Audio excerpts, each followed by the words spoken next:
let's just show you, if you haven't been watching this afternoon, let's show you some of the names who have already qualified for tonight.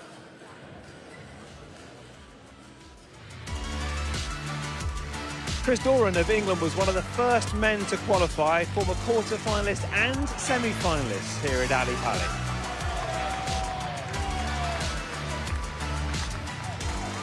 Well, the defending champion and top seed Wang of China went through with the minimum of fuss, and we'll be watching him this evening.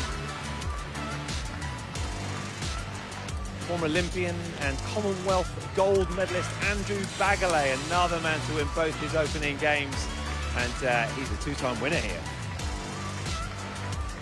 First up on the TV table tonight, it is Scotsman Gavin Rumgay, who won his two opening games. He's a real crowd favourite. As is Fleming of Germany. They call him the Flash, and he likes a celebration. He'll be in action tonight. Maxim Shmiriev is a bit patched up with his tubey grips. Three-time former champion, looking pretty good though. And all the footwork in the world couldn't stop Maxim qualifying.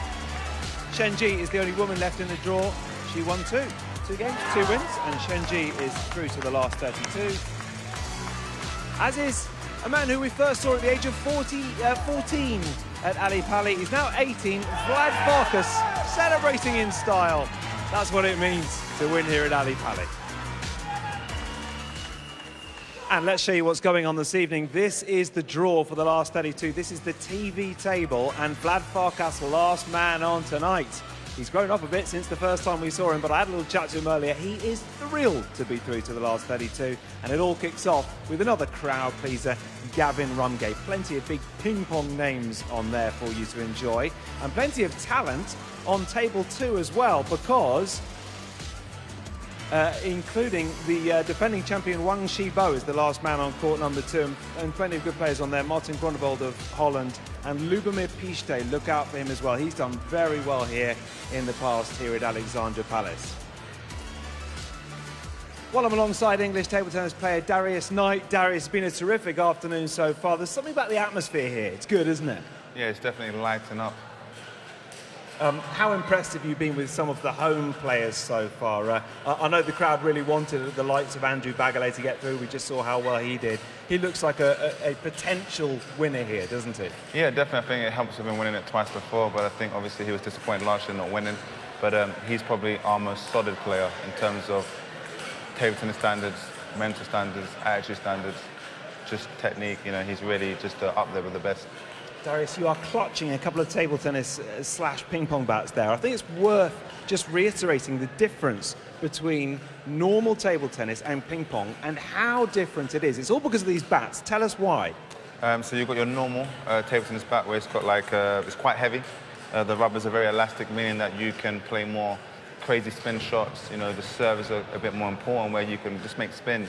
Therefore, with your ping pong bat, it's literally back to basics. Where the bat's a lot lighter, it's like a plank of wood with a bit of friction like the sandpaper, and you get more rallies, less mistakes on the serve. The serve is almost just starting the rally. Some people like Rumgay, they can make a bit of spin on the serve, that gives them an advantage, but generally people are just serving to just set up the point to play the rally. Yeah, and the difference in spin is absolutely extraordinary. This is a normal table tennis bat. Look how much spin there is if you throw a ball on the normal table tennis bat. Comes straight back at you, and this is one of the bats they're using tonight. No spin at all, hardly anything, and that means bigger rallies, more excitement, and a kind of table tennis in its purest form, I suppose. Yeah, absolutely. But what I've noticed is with the sandpaper bat is that it hits on the net a lot more, because as they hit it, the ball goes down. Therefore, with the normal bat, when you hit it, the ball goes kind of like forward and up. So you'll be seeing a lot of nets, the ball just dropping over the net, and it's a bit harder to win the point because it's not as fast. Yeah, and if you're used to watching table tennis at the Olympics, the rallies can be quite short, kind of an average of 2 or 3 shots. It's way longer rallies here, and real excitement. Yeah, definitely. You've got to be a bit more fitter. You know, even if you are losing a point, you can get back into it. So just give everybody a bit more chance. But generally, the better player always wins. You know, placement comes more important, and just being consistent. Okay, so it's worth taking another look at what it means to some of these players to win, because it's one of the biggest prize pots in the sport. This is Vlad Farkas, who first played here at 14. He's now 18, and check out the celebration when he wins. because this is Vlad Farkas getting through to the knockout stages. We'll see him later on. This is one of the absolute top events for these ping pong and table tennis players. And look at that. The $100,000 prize pot, and Vlad Farkas is still in with a chance of getting that. So Farkas is through. It's the last match on this TV table tonight. Let's head over to Rod Studd, who's with one of the other players. Yeah, thanks, Tony. Andrew Bagwell is here. Andrew, thanks for taking out some time from your preparations, because this is where it really starts now, doesn't it? So far, so good getting through to the knockout phase, but this is the real business now at the last 32. Yeah, really pleased to get through the groups. I've played really solid, played very well. So now looking forward to the last 32 match against a Chinese guy called Dai. Yeah, should be a hard opponent, and I'm really looking forward to the game.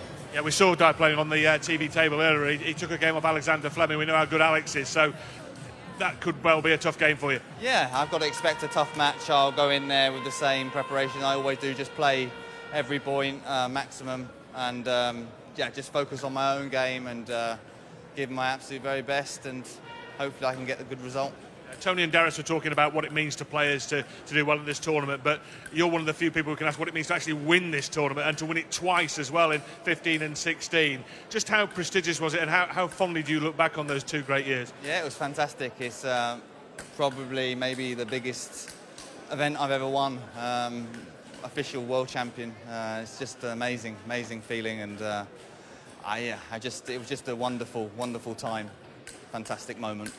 And of course it can happen again, and we know you're in great form. We saw you this afternoon. Do you feel you're amongst the favourites? Do you feel you can go on to win it for a 3rd time? I'm not looking too far ahead. I'm only just looking at one match, because it's a long way. But yeah, definitely if I play to my highest heights, I can do it. But I've got to go match by match, and hopefully I can produce the magic at the right times. And yeah, just one match at a time literally at the moment. Good. Well, let's get back to the practice table. Thanks for talking to us, Andrew. Best of luck tonight. Thank you very much. Thanks. And that one match at a time strategy worked for him twice previously. Getting ready for our first match of the evening. Quality walk-on outfit that from Gavin Rumke as well. Let's hand over to your MC for the first time this evening, Tahir Hajar. Ladies and gentlemen, boys and girls, Matchroom Multisport presents the last 32 of the BetVictor World Championship of Ping Pong 2019. It's time for our first match. Ladies and gentlemen, please welcome to the main arena, Huang Riliang and Gavin, the Rumdog Rumge.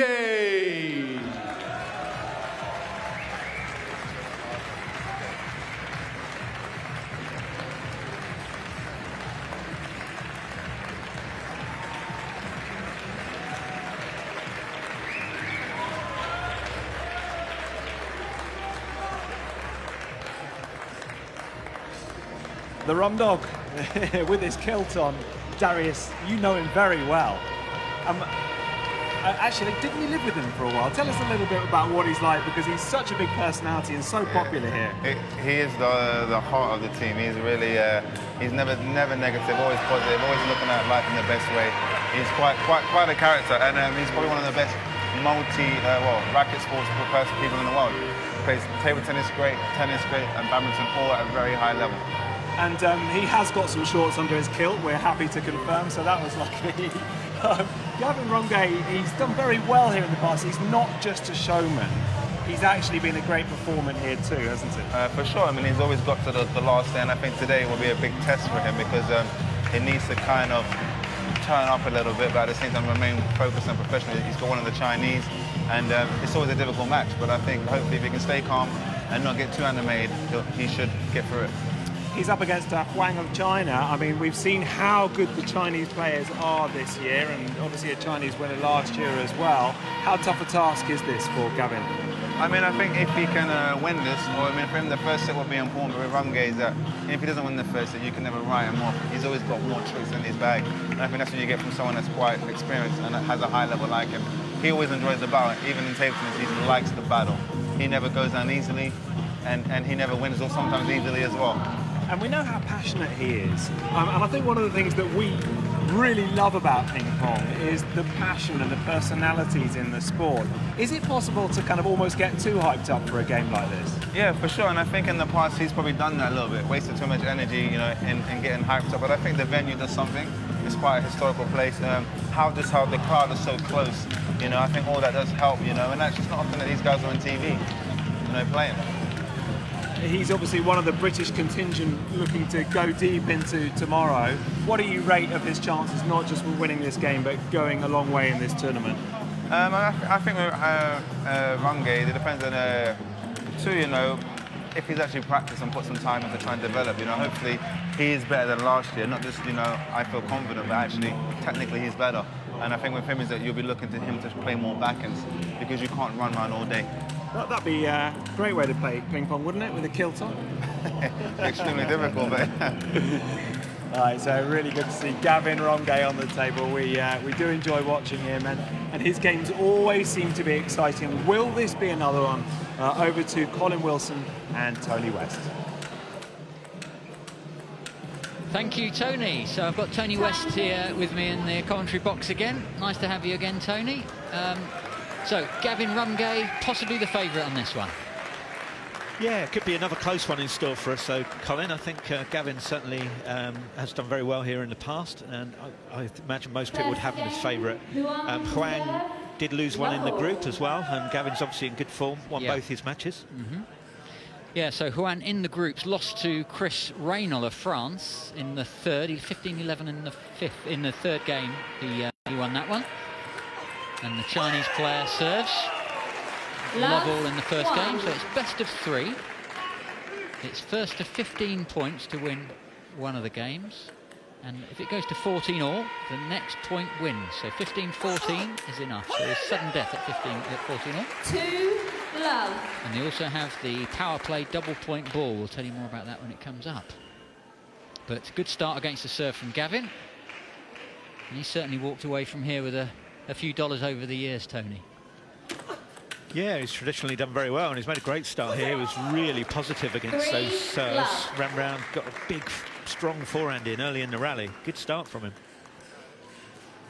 Yep, he'll be pleased with that. Looking confident. Very, very difficult player to play. So combative, doesn't give you anything. Makes you wait while he's waiting to serve. Very mentally draining. That's intentional. Makes it very difficult for the other player. There's a lob, can't quite make it there. Love 4. Relief from Gavin. The perfect start. 2 against the serve, 2 with the serve. So 2 serves each for these players.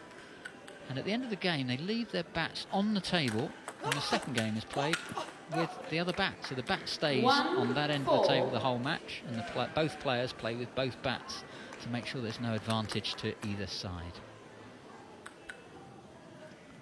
Main difference here, the lack of friction on the bats compared to modern rubber bats. Less than 5%, some say about 2% of the spin is possible. And therefore, it makes it everything very, very visual in terms of what the players are doing athletically. Huang going for a huge backhand there, just not quite clearing the net. Good effort.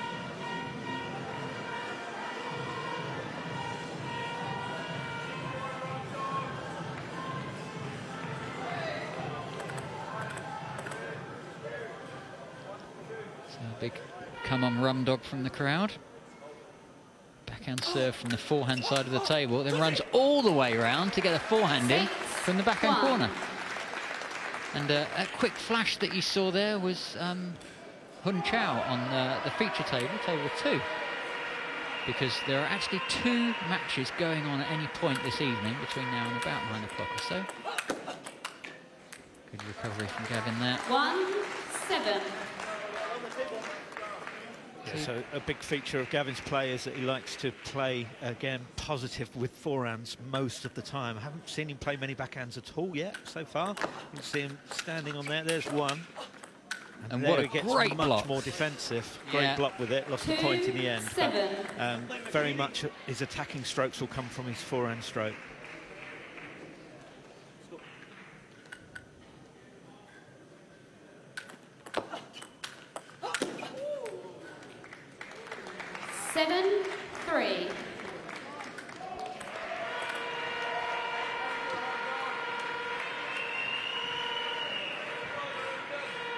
So forehand serve from the backhand corner. tomahawk, a little bit of side spin on that one, and that's really nice. Running around with a backhand Huan, and then straight down the line. Beautiful stroke. Even Gavin couldn't get to that one.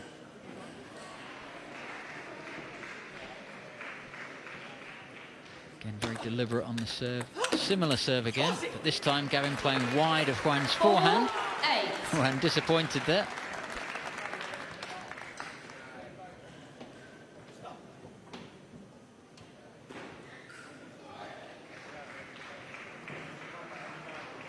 So Huan, certainly the older man in this game, but incredibly fit. Runs his own business in China. Comes from Guangzhou.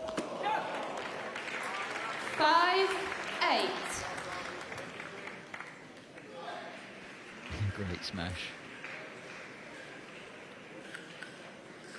Yeah, I haven't seen much of Huan for this game, but he clearly likes his forehand as well. We'll see him try and get that in. There you go. On the backhand side, yeah.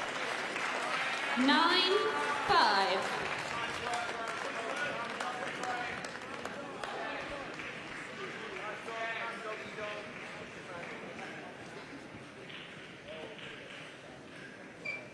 So a total prize fund of $100,000 this weekend. $20,000 will go to the winner. Both these players already guaranteed $1,500 for getting to where they have. 6.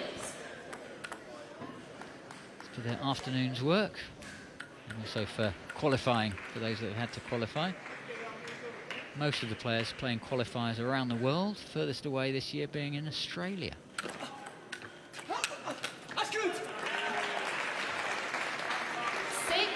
Yeah, clever change of serve there that Gavin did, and that just made Huan slightly hesitant on his return, and Gavin pounced with the follow-up forehand. Good stuff.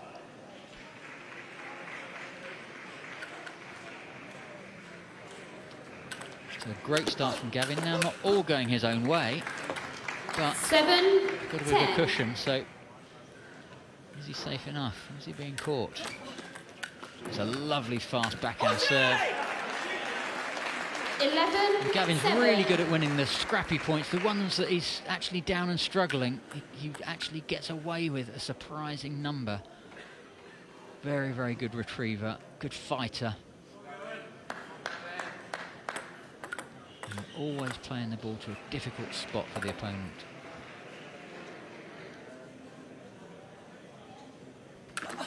Backhand serve from the forehand side. There you see exactly what you said again there. It's a really good flick from Huan. Got Gavin tight on that backhand corner, but he somehow dug it out and kept it really low and short. Yeah. You hear the exertion there. 7-13.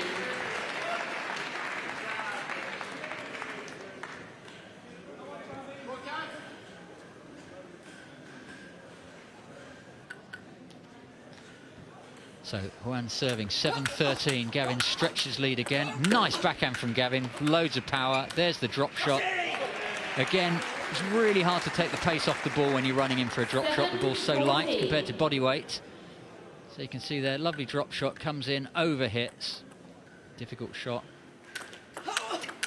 So game point, and that's the first game to Gavin Rumgay on the show table, the TV table.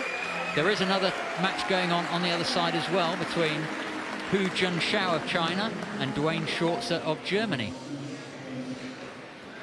If Gavin wins, he'll play the winner of that one. Really good start from Gavin, wasn't it? Very solid. Yeah, and there we have it. We have Hu Junshao has beaten Dwayne Schwarzer of Germany, goes through to the last 16. So Hu, Bald Chow as they call him in the Chinese squad. See, there's so many Chinese supporters there. And then he will play the winner of this match that we're watching on the show table. And this was the match point. Nice backhand flick. 15-2, my word. Yeah, tough game in store for whoever wins this match. Yep. So there he is through to the next round. Steve Bagley in front of him. Andrew's brother and coach as well. So a lot of the players getting prepared. That's Lubomir Pichte as well. Looking on, he'll be playing later on the feature table, but here on the TV table, we've got Gavin back in action. One game up, 15-7. And he'll be looking for that place to play Hu Junchao in the last 16. Time, please. He's looking confident. Yeah, that was really impressive. I think he played very well. That's one of the best I've seen him play with a sandpaper bat. I think tactically he's always been good. He's always great in a fight, but that's the most consistent and positive I've seen him. Really good performance. Yeah, well done, Gavin. Second game. So best of Runway 3 third, means that this game level. will take him through. First to 15, 14 all is 14 all means that it's 1 point to win the game for either player. Similar serve again, forehand serve from the backhand corner, tomahawk style. Gavin forced to backhand chop from away from the table. He is prepared to go back, isn't he, and scrap it from the back of the court when necessary. Beautiful short serve. Nice angle to see that. And then just didn't get the body weight into the ball there. Just slightly leaning backwards. And that's what stopped the pace on the ball dropping into the net. Lovely backhand down the line from Huan. 2-1. But then missing a soft block on the forehand. That's a beautiful backhand. Didn't follow it up quite as well. Good short serve from Huan. Gavin stretched, Gavin running. Gavin out of gas in that one. 1-3.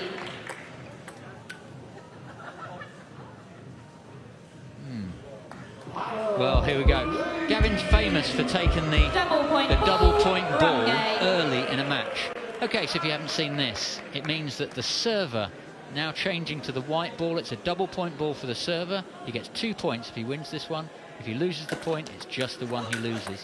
Both players have one of these per match. Now Gavin volunteering that ball actually touched the other side of the table. Looked like it went off the end. If you watch carefully, just touched the edge, and Gavin immediately gave it away. Disappointed, but honest. And that means that he's denied his 2 points from winning that rally. Back to the orange ball again. And he's just a little bit affected there. Served off. Don't normally see that from Gavin. Very, very rare. So Huan starts to take the gap in the lead in the second game. Gavin looking a bit more serious now. Yeah, it's unusual to see Gavin make an error like missing a serve at such a crucial stage. He'll want to fight his way back into this game if he can. So Huan made a really good start to this end. He's come out much more positive, actually, managing to get some big forehands in. So Gavin needs to turn this around. He does. He seems to have been effective since the double point ball where he's unlucky and it hit the edge. That would have put Gavin in the lead at that point. But no such luck. Scotland number 1 on his back. And Scotland number 2, Ian Johnston, also played earlier on today. Couldn't get out of his group, had a terrible, terrible draw. Played some fantastic players, did Ian Johnston, but couldn't follow Gavin into the last 32, which means Gavin is the lone Scotsman now into this end of the draw. 6-4. Now we see Gavin starting to fight his way back into this. Last 3 points taken now, so that big lead is already whittled down to 2 points. Yeah, he's got himself together again. And Gavin's so good at that. The serve was fast and wide to his forehand. He was standing on his backhand corner, but got across to it nicely. Got back to play another forehand from the backhand corner. Fantastic footwork.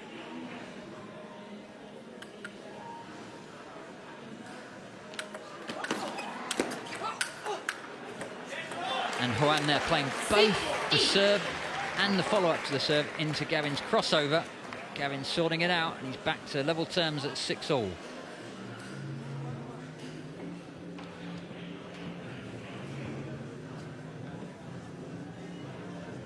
Lots to think about. Both players, you see the concentration. Planning. What are they going to do next? How's the game changed?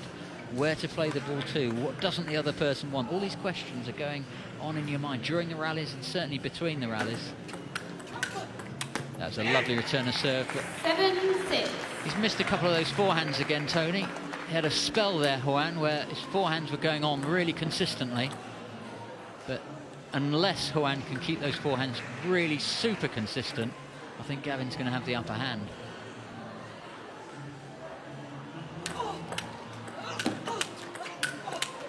You just hear the exertion from Gavin. 7-8. Every shot is loads of effort. Every shot's crafted.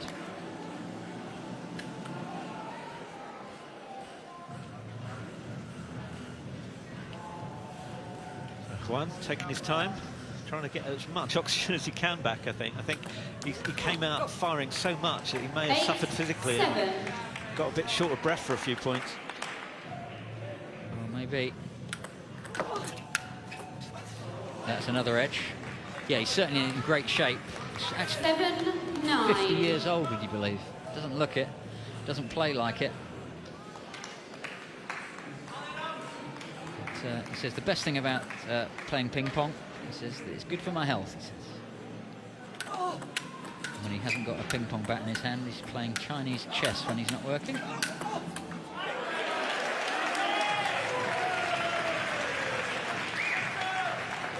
Top edge into the crowd.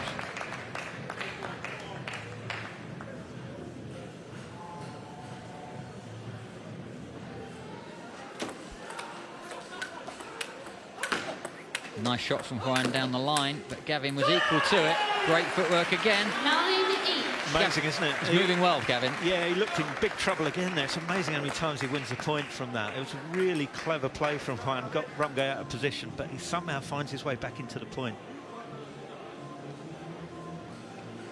Yeah, an expert at reaching those wide of the forehand and keeping in that.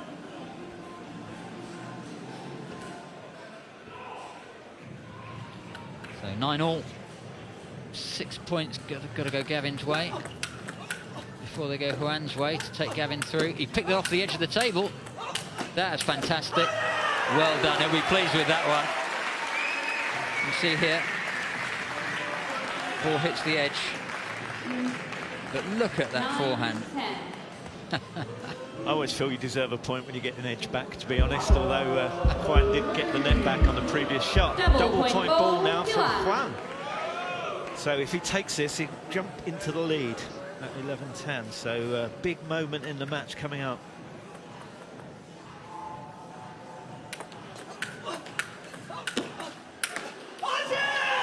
Pleased with that.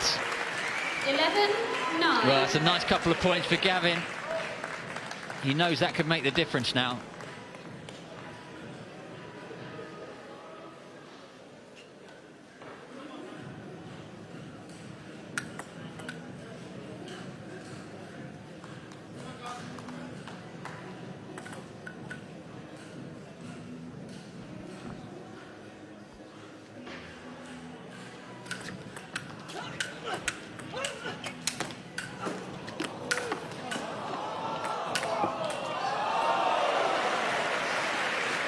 Great effort, wasn't it? Great effort in retrieving from Gavin, but Juan in the end, look at that Again, retrieving. how did Gavin get that first one back and the second one?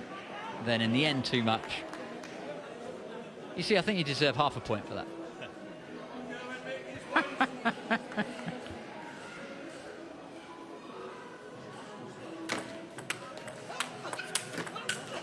Nice forehand from Juan. 11-8. Well, Gavin needs to keep his concentration now. Juan serving at 11-all. These are really big points coming up.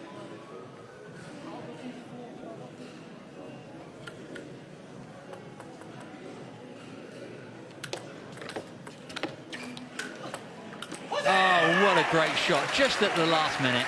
Gavin saw Juan run round his backhand side and then just slowly placed it down the line. Look at that.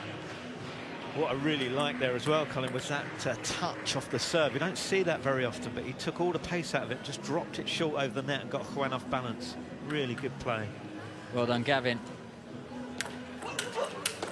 Oh, great forehand from Juan. And he's missed the follow-up.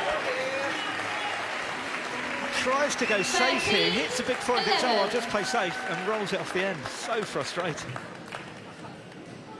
So Gavin's won 3 out of the last 4 points. He didn't really have the right to win any more than one of those, but typical Rumgay, good fight, good thinking. Always worth the struggle. And he's put himself 13-11 ahead with 2 serves to come. Not that one though. 13, Pushed away from the 12. table, having to use backhand chop away from the table to try and stay in the rally. No luck there, 13-12. 2 points though away from victory.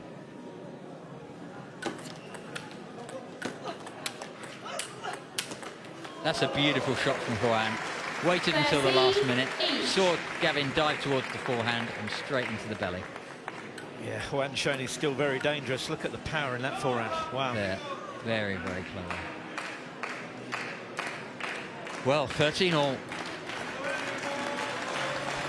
Close to victory for Gavin. Close to making the game even for Juan. Well played both players so far. Great game to watch. That's a nice backhand down the line from Juan. Again, Gavin's still in there, and now he's up to the table. Match point. 13-14.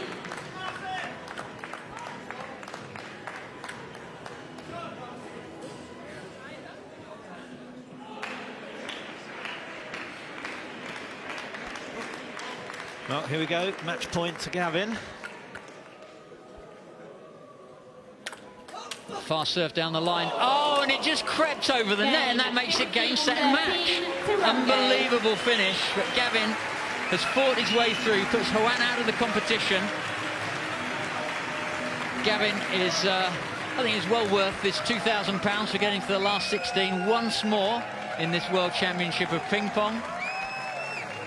He'll feel himself fortunate to have won like that, but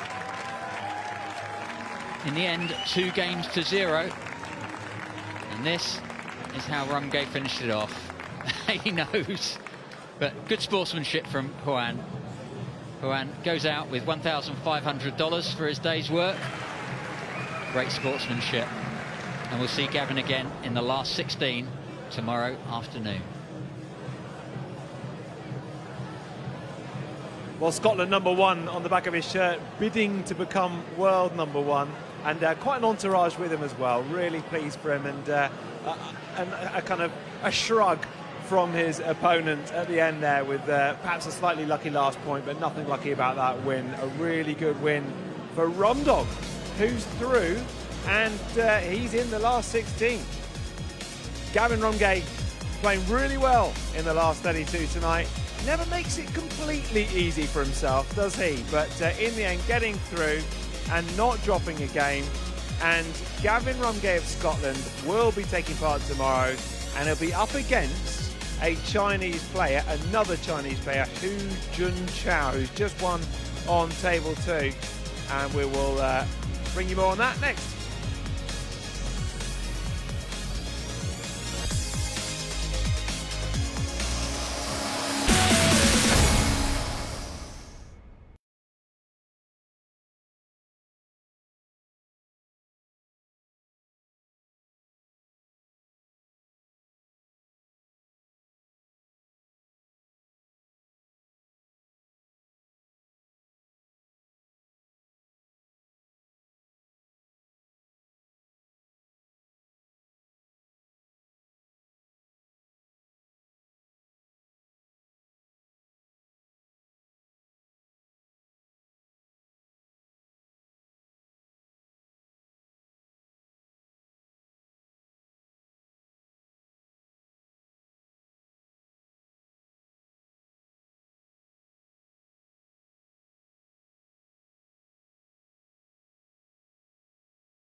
Welcome back to Ali Pali, where ping pong has gone back to its roots, and it's absolutely thrilling. We've just seen Gavin Rumgay win 2-0 and go through to the last 16.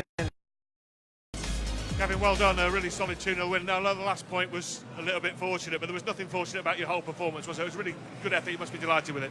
Yeah, I mean, I was very happy with my performance earlier on to make the last 32. That's my first match on table 1 as well. The lighting's a little bit different, but I got out of the blocks really quickly and, you know, and played a nice positive match. Yeah. The guys in the commentary box were saying in the first game that was as good as they've seen you play with a sandpaper bat. Would you agree with that? Yeah, I mean, I've had to, you know, everyone knows my backhand's been weak. I've got to strengthen that up. I've got a little bit fitter as well, so I can move around the table a little bit more explosively, so that's all important. You're really into the meat of the tournament now. How deep do you think you can go? Yeah, I mean, my aim at the start was to try and make the quarter-final. But, you know, every single match is tough, so let's see if I can keep progressing through. Yeah.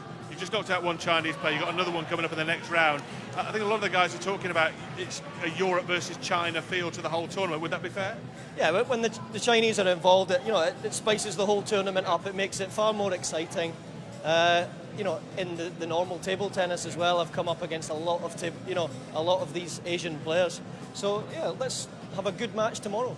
Good, well done, well played tonight. Yeah, thank you. There he is, the rum dog, he's through, and it's time for our next game now. Quick word from Darius though on Gavin Rumgay. Impressive tonight, didn't manage to drop a game in that last match. Never makes it completely easy, but he will be taking part tomorrow. 1 minute. Yeah, for sure. I mean, I think he won this first set very comfortable, very strong as a top player, as he should. Then the second set, for me, he was 3-1 down and took a little double point, which was almost for me no need. You know, he's a better player all round, forehand to forehand, backhand to backhand. But then I think he regained his focus and then snuck the second set. So I think he'll be happy with that. He's able to call it back and win 2-0. It's a mixed draw here at Alexandra Palace, and Chen Ji of China is up against Dmitry Bobov next. But first up, this is match point on table 2, and this is Huang Zhanggang against Oriol Monzo. And it's one of those ones, oh, and look at the celebration. Looks like Monzo's won there. So Monzo's now won 2-0. Monzo through of Catalunya in Spain, and we'll be seeing him take part tomorrow. And that's going on table 2 at the moment. Monzo winning, kisses and hugs from his entourage, and we'll be seeing Monzo tomorrow. So that's what's going on table 2. We'll try and keep you posted on everything going on around Alexandra Palace this evening. Oh, brilliant. It's fantastic, these ping pong players and these table tennis players, because you don't, in truth, have that many tournaments that pay like they do they? Yeah, that's one. And two, I think it's just playing, again, I keep saying, at this prestige venue, you know, and I think it means more to them as well. They do get a bit more animated for this as well, for sure. But Oriol, last day, he nearly beat the winner. He was 1-0 and leading, and he missed an easy shot, and then actually he lost. So he's a great player. And Oriol will be playing the winner of this next match that we have on our TV table. It is Chen of China. So many strong Chinese players in this draw, up against Dmitry Bobov of Russia. And there are also some excellent Russian players, including the 3-time former champion Maxim Shmiryev, who we will be looking forward to watching a little bit later on. Right, fascinating encounter this one. Back over to Colin Wilson and Tony West. Yes, Tony, should be fascinating, this one. Bob Ruff was a very, very talented player. The Russian in the blue and black. And Chen Jie from China. 2 years ago, Chen Jie got to the last 16 of this championship, so she needs to win this one to match that. So she's gone a long way in this competition before. So you've got a right-handed shake hands player in Bob Ruff and a left-handed 10-hold player in Chen Jie. And you can see on her backhand, she comes across the ball, tries to slice the side spin onto the ball with her backhand. There we go, across the ball there. And Bob Ruff having a little bit of difficulty getting to that. So even with these bats and the very, very minimal spin, they can just make the ball fade a little bit in the air and just make it a little bit harder for the opponent. Really manipulating the flight of the ball with their bats. Nowhere near the spin you can get with the rubber bats, and that's the point of this event. So we don't get the big looping top spins and the arcing balls. It's much more about pinpoint accuracy low over the net.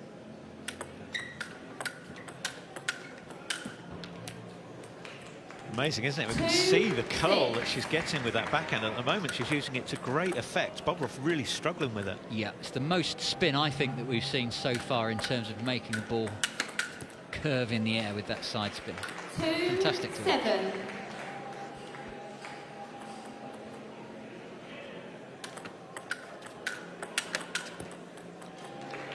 That wasn't a bad forehand from Bobroff, that got absolutely smacked by Chen Jie across court.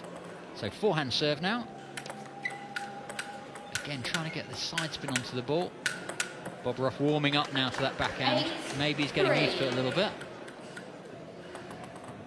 Yeah, an interesting thing about these two, Colin, is of course that they've already played today, this morning, in their first group. Because of the way the draw is done, they can play the same opponent again. Now, Chen did win earlier, but it was very, very close. 15-13 in the final game, so nothing in it earlier. So this big lead that Chen's built up is probably against what would be expected, but I wouldn't be surprised to see Bobroff fight his way back in. 11-3. Yeah. So if you add up the points, the last time they played this afternoon, which Chen won, 15-13 in the third, they played 76 points, and Chen won 2 more than Bobroff. So it really is anybody's this game, but it can be so different on a different occasion, and it's 12-3 to Chen. 4-12.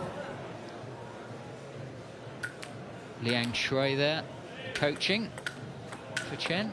Oh, that's a beautiful one. Sent Chen the wrong way. 12. And then forehand down the line. See that one? There you go. See ya. Couldn't have placed that any better if he put it there, could he? Great shot. I've experienced that many times. The humiliation, Tony, of having to go and pick up the ball once I've hit it past you. Well, that was beautiful from Bobroff, but now he's at back of the court. 13. So you can see the momentum of the rally going both ways. First of all to Bobroff, then to Chen.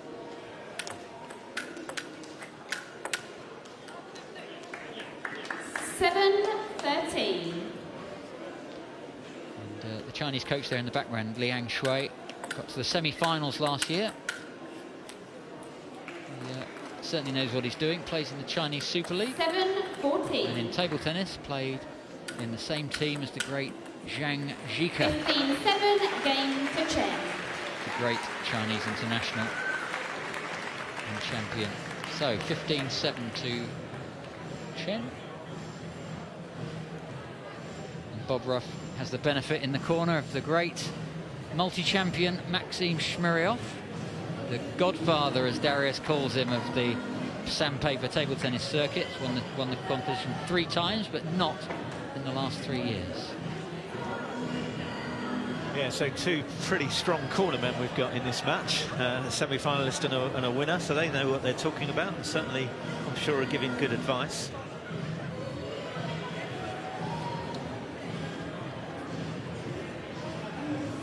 Maxim got the tougher job, I guess, in getting Bobroff back into this match. Yeah. And so the winner of this one will play the winner of Huang Zhengang and Oriol Monzo, and I believe Oriol Monzo won that one. Fantastic victory for him, so he'll play the winner of this match that we're seeing on the TV table. So as we watch this, there are 2 matches going on 2 tables throughout the evening, and we'll keep you updated as to what's happening on the other side as well. Second game, Chen to serve, level. So Chen serving, going all out with the forehand, left-handed player. Nice backspin from Bobroff, trying to get back up to the table, and he does, but he can't make the hit go on. So lovely long rally. Comes back in, tries to get the hit. That's the one. It was the right ball to hit, just into the net. And that's a more powerful one from Bobroff. 1 each.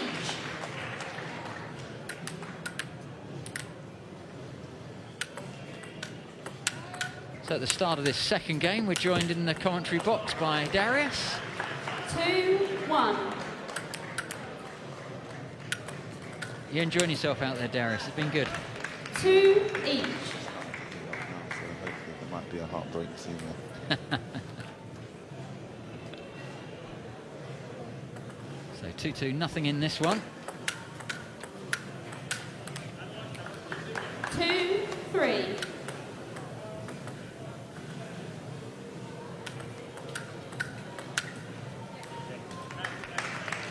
We were saying, Darius, the amount of side spin that Chen is getting on her is really surprising. You can actually see on the screen the curl that she's getting with that backhand as she swipes across the ball. Bobrov's been struggling with that. Yeah, I think I've seen her when I was more in the stand, and it seems like she's getting the most spin out of everybody in the hall. So it looks good. I don't know, is that because of the new bats? The colours changed this year? Yeah, I said exactly the same thing. I think she's getting more spin than we've seen anybody today. Certainly the bats, when they're brand new, do tend to get a little bit more friction, I think. But Tony West here in the com box with me, he's been out and about having a look at them, and he says that whatever little bit of spin you get when they're brand new does come off very, very quickly, and they're pretty shiny and slidey from a pretty early stage. So we'll see whether she's able to maintain that amount of curve on the ball.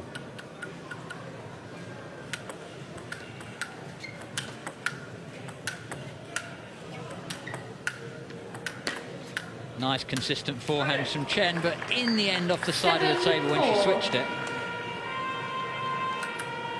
He's definitely got a bit more defensive this game. Set out to be prepared to chop his way into this. Some of the Chinese have struggled with that in the past when a player goes defensive and puts a bit of backspin on and plays away from the table. Yeah, I mean, I think predominantly their style is obviously very, very aggressive. So with the Europeans, we're a bit more, we're quite a bit of a variant style. 5-8. Yeah, so seeing there, so Chen, forehands from the backhand side predominantly, doing very well with it, and then using that backhand sliding slice across the ball. Bobrov certainly got used to it by now, though, and then that gives him a little bit of an advantage. So I wonder whether Chen now needs to evolve her tactics now that Bobrov has got used to what she was doing initially. 9-6. Yeah, but I was looking at this now, and she's missed quite a lot of forehands there before she was getting them all on. So I think I still fancy her a little bit, actually. Yeah, I think she tightens that up, gets consistent again, she'll be okay. Yeah, because I think that this is her normal style, isn't it? You know, for Bobrov, you know, he doesn't often probably play against a pen holder, a left-hander. You know, well, I haven't certainly in my career, not many of them. 7-10.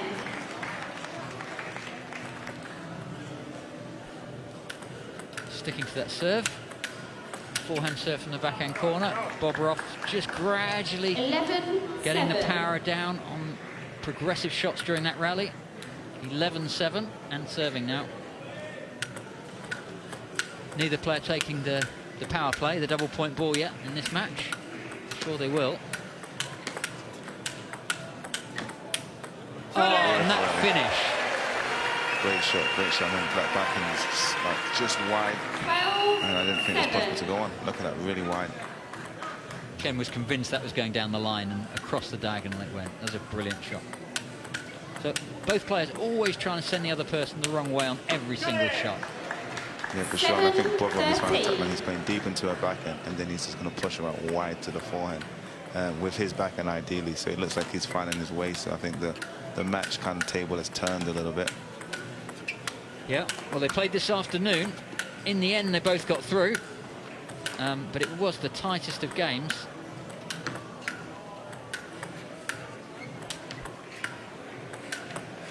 (15-13) in the final game to Chen this afternoon. But this one is not just a group match where you've got to win a couple of games. This is for a place in the last 16 and a guaranteed $2,000. Game 15-7. Well. So now the points are even again, but not close. 15-7. Easier victory for Chen, and then 15-7 to Bobrov. So that goes to a third and final game up to 15 points. 15-14 is enough if it's close. Neither player has yet taken their double point ball.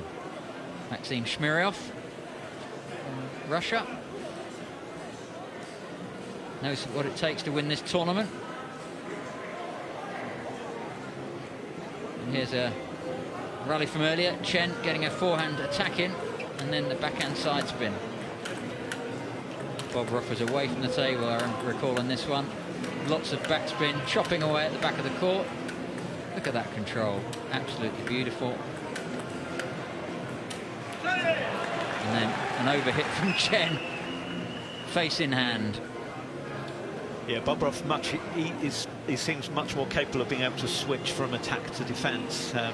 Chen is in more trouble once Bobroff's got the upper hand in the rally, whereas Bobroff seems to be able to soak it up when Chen's in charge and then turn it around. Yeah, and I think that's quite important if you're defensive, that you're making that attacker work, 5-10 shots, so that she's thinking I've got to get over a hill to win this point. Yeah, if you make the other person work harder for their points than you're getting yours, then it's mentally draining for the other person. When it gets close at the end, you're going to be fresher. Absolutely, and obviously with table tennis is that when you feel like you've got the slight edge, it's normally 1 or 2 shots on maximum. You're playing to the right position. In this game, even if you've won the point, you've not quite won it because you've got to work it and maneuver the ball so well. Yeah, well put. There's a lot of manoeuvring going on, and the tactics are evolving again. Fast serve from Chen down the line into Bobroff's backhand. And then a short one to the forehand after the net serve. Bobroff using that backhand wide across court. But Chen Jie absolutely up for that one. Saw it coming.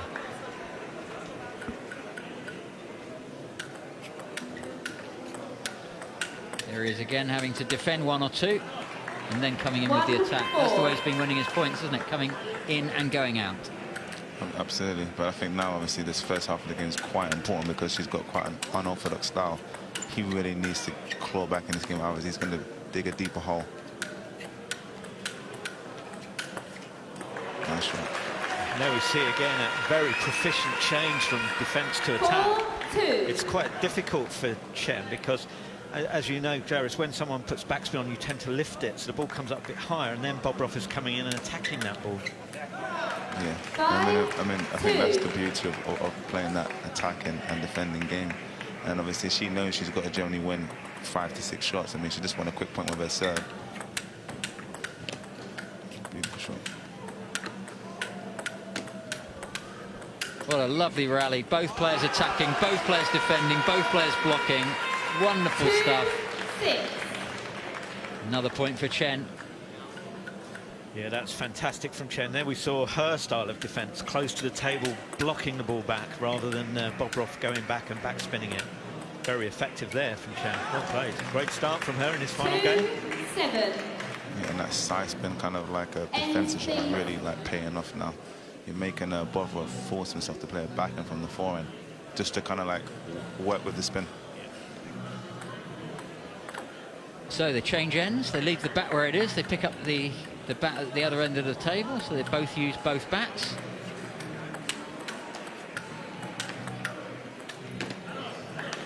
The question is, does she use her double point now? That's what I'll be thinking. I would. Absolutely. And she's getting quite a lot of that long serve to the back and middle. It keeps her somehow hitting it out, especially when you don't expect it.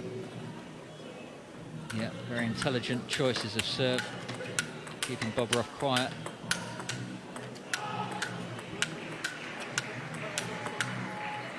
So I think she's also taking some pace out of that backhand. It seems to be dropping shorter and making Bobroff reach for it.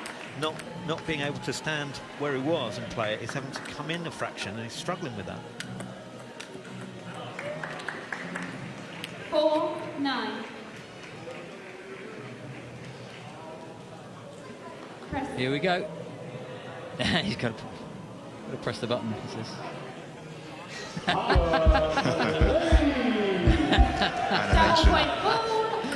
So, Dmitry Bobroff, 4-9, goes to the white ball. He gets 2 points if he wins this one.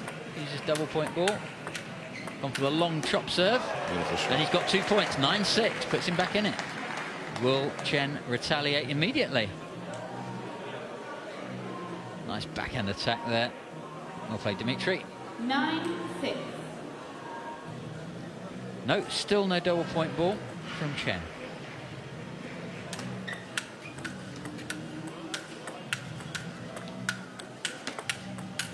good backhands from Bobrov, but Chen gradually got herself back up to the table and taking it early again, kept him under pressure.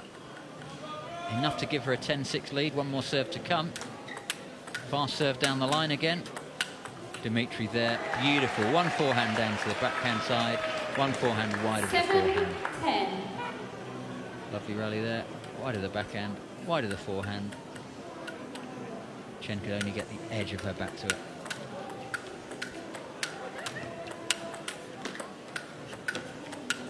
Oh, lovely rally. Beautiful stuff. Yeah, and I think he's finding his groove, and I think for her in this danger zone, she needs to, when she gets to her next 1 or 2 sets, to use this point, because he's finding his groove now. He's actually exploiting her wide to the forehand. Yeah, and she's again, struggling. Yeah, interesting, isn't it, that she's got more points on the board, but Bobrov looks like he's got the advantage. Definitely. Not with that one, though, so 3-point lead still for Chen. I think he'd be disappointed with that rally, because he was definitely the favourite and just hit it out.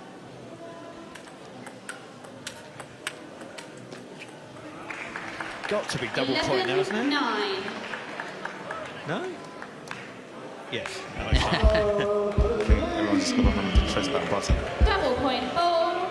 Yeah, we were saying, Darius, that a lot of people really leave it late and then use it kind of when they feel they need it. But Gavin usually takes it very early, around about 3 or 4 points.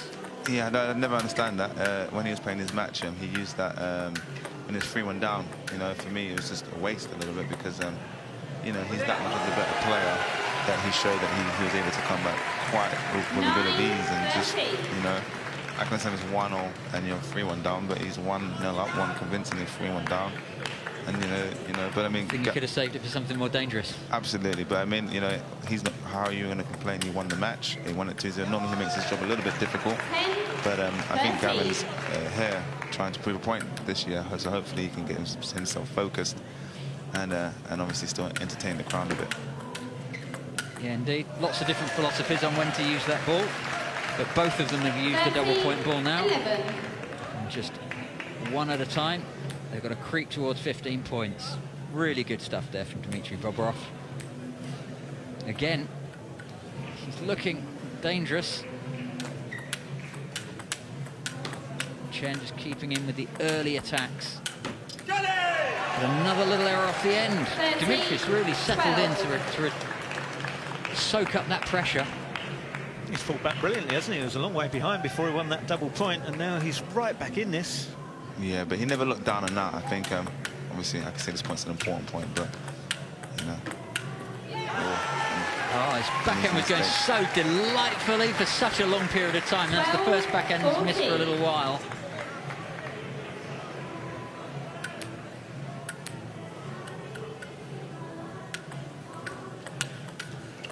Match point Chen, but not that one.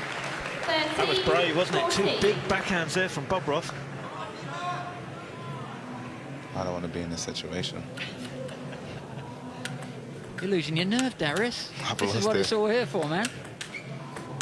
And there it is. Game 15-13 to Chen. So for the second time today, 15-13 in the third for Chen. But that's nice for her. Back in the last 16 again, as she was 2 years ago. Congratulations to her from Maxim Shmiryov. And she'll be pleased with that one. Scraped through twice against Dmitry Bobrov. He'll be very, very disappointed to lose twice 15-13 in the final game. But Chen relieved and through. And autograph hunter extremely.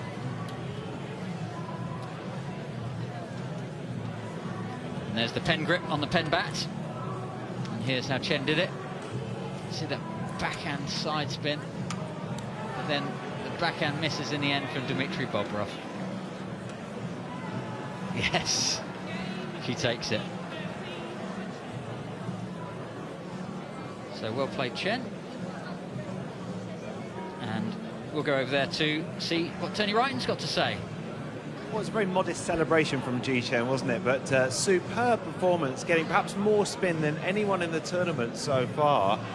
Dmitry Bobrov fighting back and kind of getting to grips with it, but not quick enough. And Ji Chen is through. The only woman left in the draw is through to the last 16. She'll be playing tomorrow lunchtime or so on Sky Sports. And Ji Chen of China, well, you wonder how far she can go. Certainly very popular with the youngsters here at Alexandra Palace. And she will be up against another tough opponent because Ji Chen, having dispatched Dmitry Bobov back to Russia, will be up against Oriol Monzo of Spain. And this lady is through with the pen grip. Chen Ji qualifies for the last 16. And up against Oriol Monzo of Spain, who received the congratulations of his partner after qualifying for the last 16. G versus Monzo is tomorrow, and we've got more live ping pong for you next.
He do it again. He's in the last 32, just preparing to come onto our top table. He's up against Filip Mlynarski of Poland.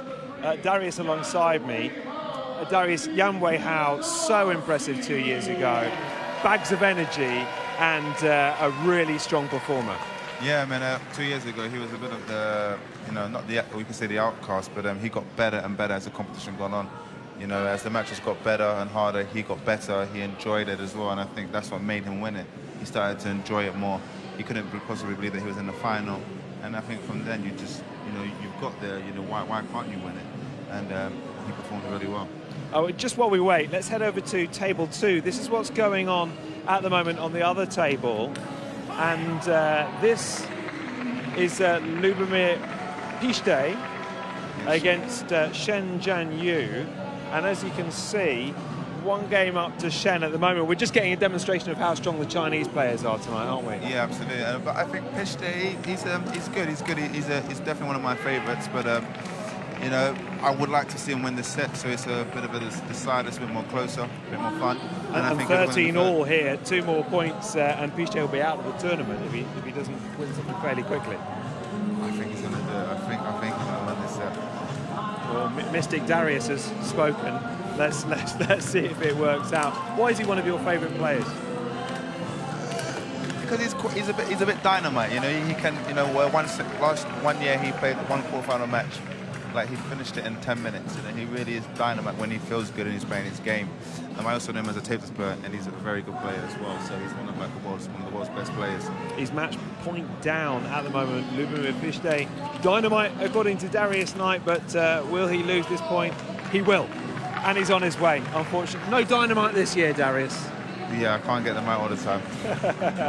Next year, but well done to Shen Jianyu, who has qualified through to the last 16. Another Chinese player through. We've just seen a brilliant performance from Chen Jie, the only woman left in the draw, and another China player through. Shen all smiles with his teammates there, and well done to him. And he will play the winner of our next game on our top table. Just warming up, ready to go.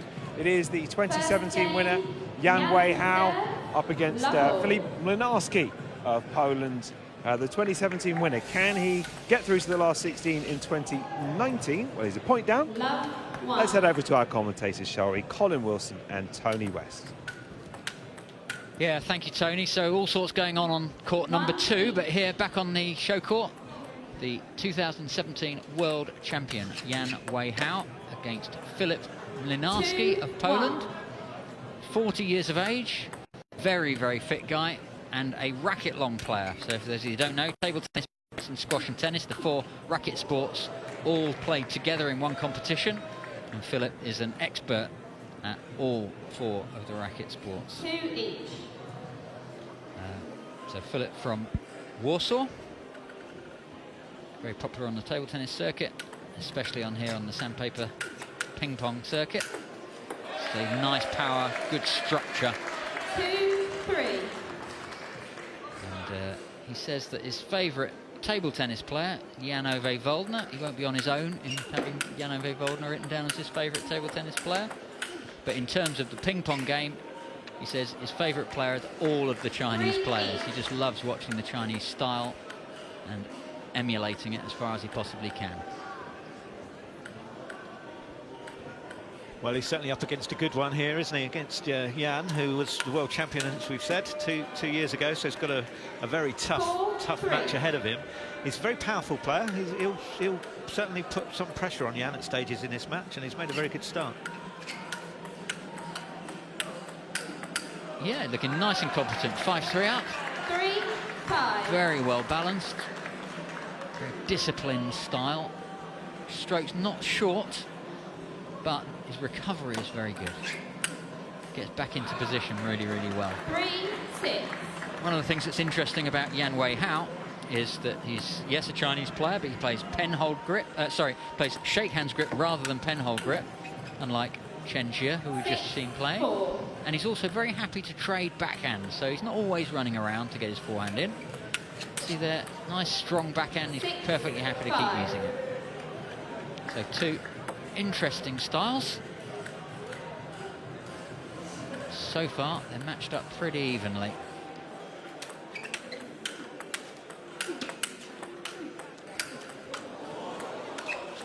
Beautiful play.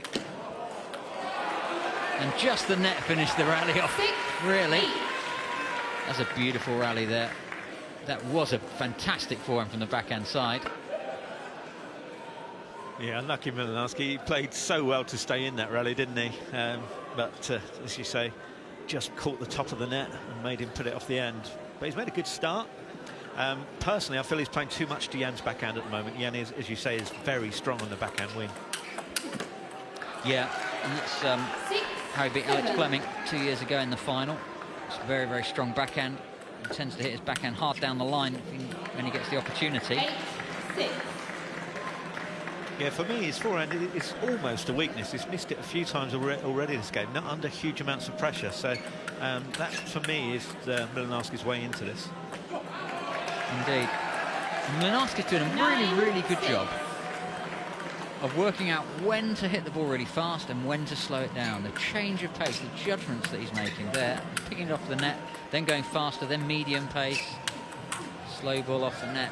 Really, really thinking about exactly how much pace and how much flight he wants to put onto the ball to keep Jan on edge and off balance.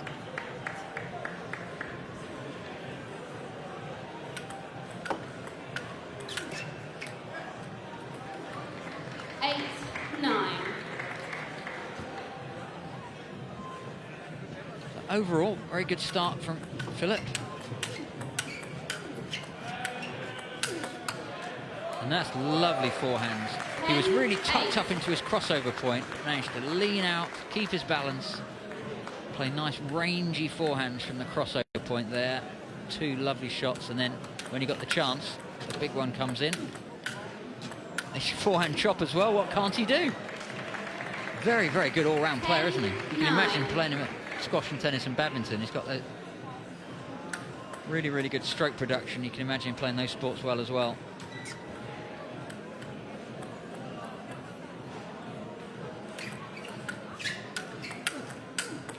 It's a lovely stroke, that forehand. 9-11. Artist at work.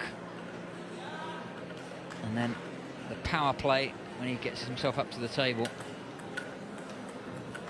I won't be pleased with that one, though. 11.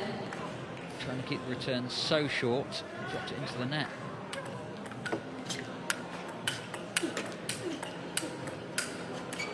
Too big.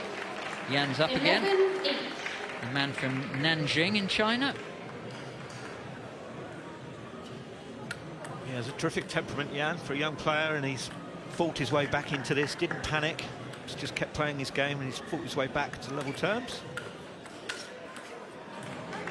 11-12. Yeah, he's only 22 years of age, I think, Jan.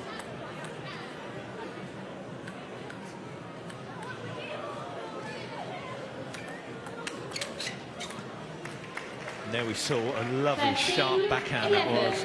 Didn't look like it was going to do much, and suddenly it had all sorts of power on it. Yeah, so that's just giving Jan the edge now. He's crept in front, 13-11. 13-12. And we talk about being world champion 2017, which he was, but 2018 he was also semi-finalist. Oh my word! Philip Milanowski is going to use up his double point ball while he's 2 points behind in the first game. Really, really interesting choice. Yeah, it makes sense. If he wins this, it's game point on his serve, so really good time to play it. Yes, this being the first of his two serves. So that pulls him back to 14-all with the double pointer. Changes back to the orange ball. And he's, like you say, Tony, yeah, good idea. He's serving again, and this time to take the first game. All of a sudden, that's looking like a brilliant choice. Oh, and Jan sent him the wrong way. Game 15. Showed him the ball to the backhand and then turned it to go to the forehand. That's an absolutely beautiful finish from Jan. Jan walks off with the first game under his belt. What a disappointment that would be for Philip. Yeah, great finish from Jan, wasn't it? He shaped play cross-court back to the backhand and then just turned at the last moment, sent, as you say, Milanowski the wrong way. Philip Szymanski, thank you, Colin. Got through to the quarterfinals last year, so he'll be great helping Philip here, his fellow Philip, as it were. Yep. So Szymanski, quarter-finalist, coaching Philip, and then we have a Chinese national coach coaching a lot of the Chinese players here. They've got a huge contingent here. Been chatting with about 30 different Chinese people, all come down here as the squad.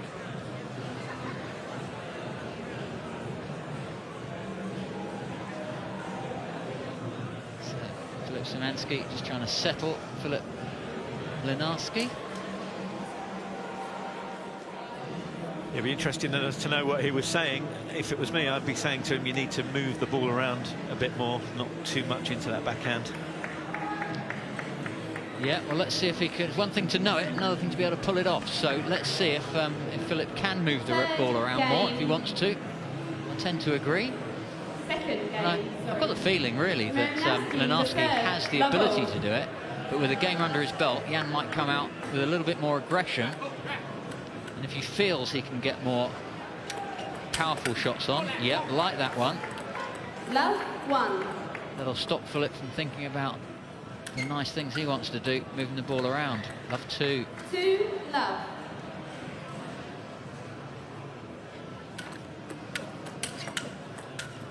And again, a very, very penetrating backhand from Jan. But Philip was in the way of it, got it back, no problem. Let's serve.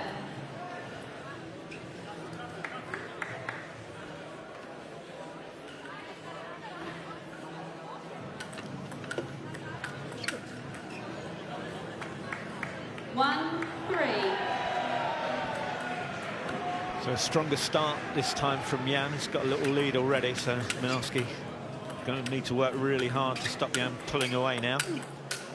And it's hard to hit backhands that hard from that far away from the table. Mlynarski managing to put him under pressure. It's a good example here. Mlynarski, good control, getting him away on the backhand. Jan couldn't hit his way out of trouble from that far back. That's good play away from the table from Mlynarski, though. Lovely side spin in the middle of that rally.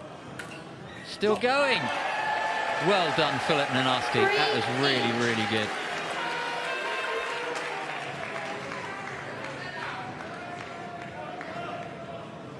Lovely touch, lovely rounded strokes.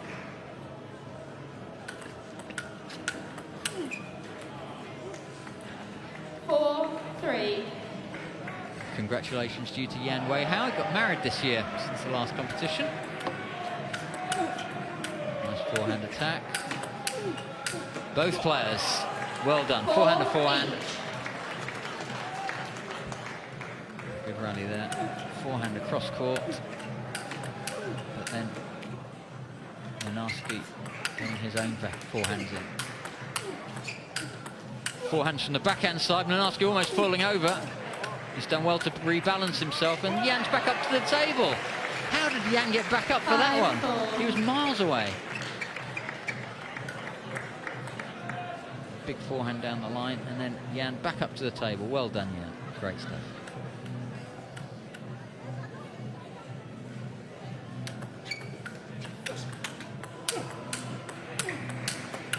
Oh, what a great backhand.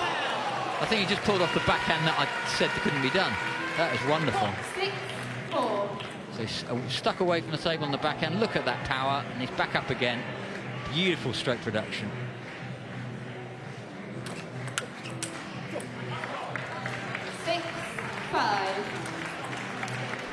Philip Mlynarski, though, very, very intelligent player. Really clear about when he needs to attack the ball more and when he needs to hold pressure.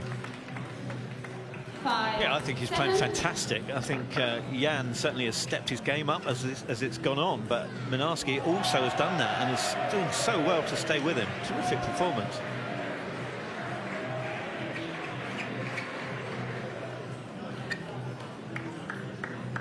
Yeah, it'd be easy to say that if this was anyone other than Jan, a previous champion, that Philip would be winning against most players, but I've looked at the draw, and the last 32 this year is so strong. 5-8. You really can't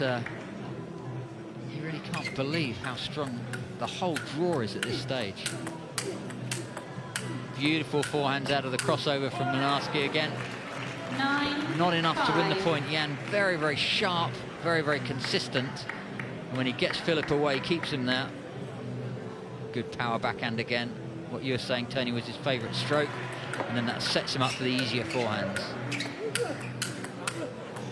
Oh, more power backhands, and from Philip. What a great rally. Oh, it nearly came back. Unbelievable. What a great rally. Superb from both players. 9-6. Yeah, this match so far, Colin, has provided us, I think, with the best rallies of the championship so far. Yep. Fantastic play for both players. Did you see that fake drop shot that Philip did in the middle of that rally? Wonderful. Made it look as though he was going to drop shot and then moved and smashed it. This is great stuff. Crowd are really getting behind all this now. 9. Both players getting a bit of dip. You can see the topspin they're getting and the topspin that they're trying to get on this ball.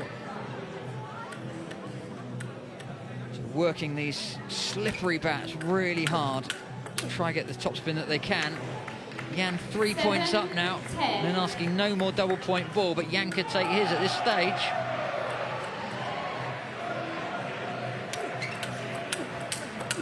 That's beautiful backhand from Jan. 11. Technically, wonderful shot. Double pointer? No, just the towel.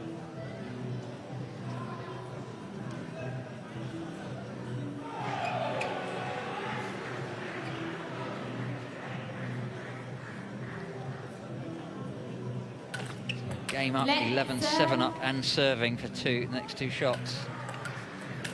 Oh, unbelievable. What a backhand. That is just lovely.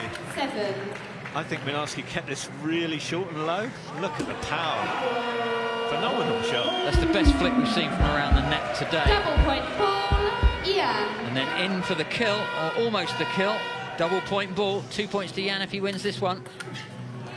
And he gets it directly from the serve. Minarski having to worry about how quickly he might follow it up. Put the ball into the net. And so, match point. This for a place in the last 16 tomorrow afternoon. Join us again from 12 o'clock tomorrow for those. 8-14. So suddenly, Philip's hanging on. That one's off the end. And it's game and match to Yan Wei Hao. 22-year-old student from China. Comes from Nanjing. And now he'll be on for now through to the last 16. But Philip Minarski, Tony, I thought played really, really well, actually. Yeah, I thought he was terrific. I can feel quite pleased with myself because I played against him once and lost close in the third end, so I'm quite chuffed with that, having watched that. I thought he played absolutely fantastic and far better than he played against me, I have to say on that. Get yourself out on your early morning runs again, Tony. You're still in there, mate. Yeah, great stuff from Jan. Last 16. The next match we'll see, actually, will be between Maxim Shmiriov, the great godfather of sandpaper table tennis, 3 times champion from Russia, Muscovite, and he'll be playing the Frenchman, Christophe Reynal. That will be coming up soon. But for now, Jan's soaking up the adulation. Plenty of autograph hunters. I'll tell you what, that's expensive rubber they're asking him to put his flip chart pen all over. Of course, these sandpaper bats, the whole idea is that they're cheap and durable.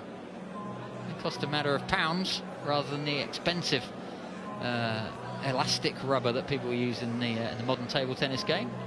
Both equally exciting sports to watch and to play, but very, very different. There you go. He's not gonna wash that bat for a while, is he? No, it's great to see, isn't it? The players staying behind and signing things for the youngsters who are hoping to be here one day. Yeah, it's a great community, isn't it? Yeah. Just hearing that over on court number 2, they're just about to start the second game. Martin Grunewald of the Netherlands has taken the first game against Benjamin Sorensen, and there we have it. You can see. So the Danish Benjamin Sorensen is 1 game down against Martin Grunewald.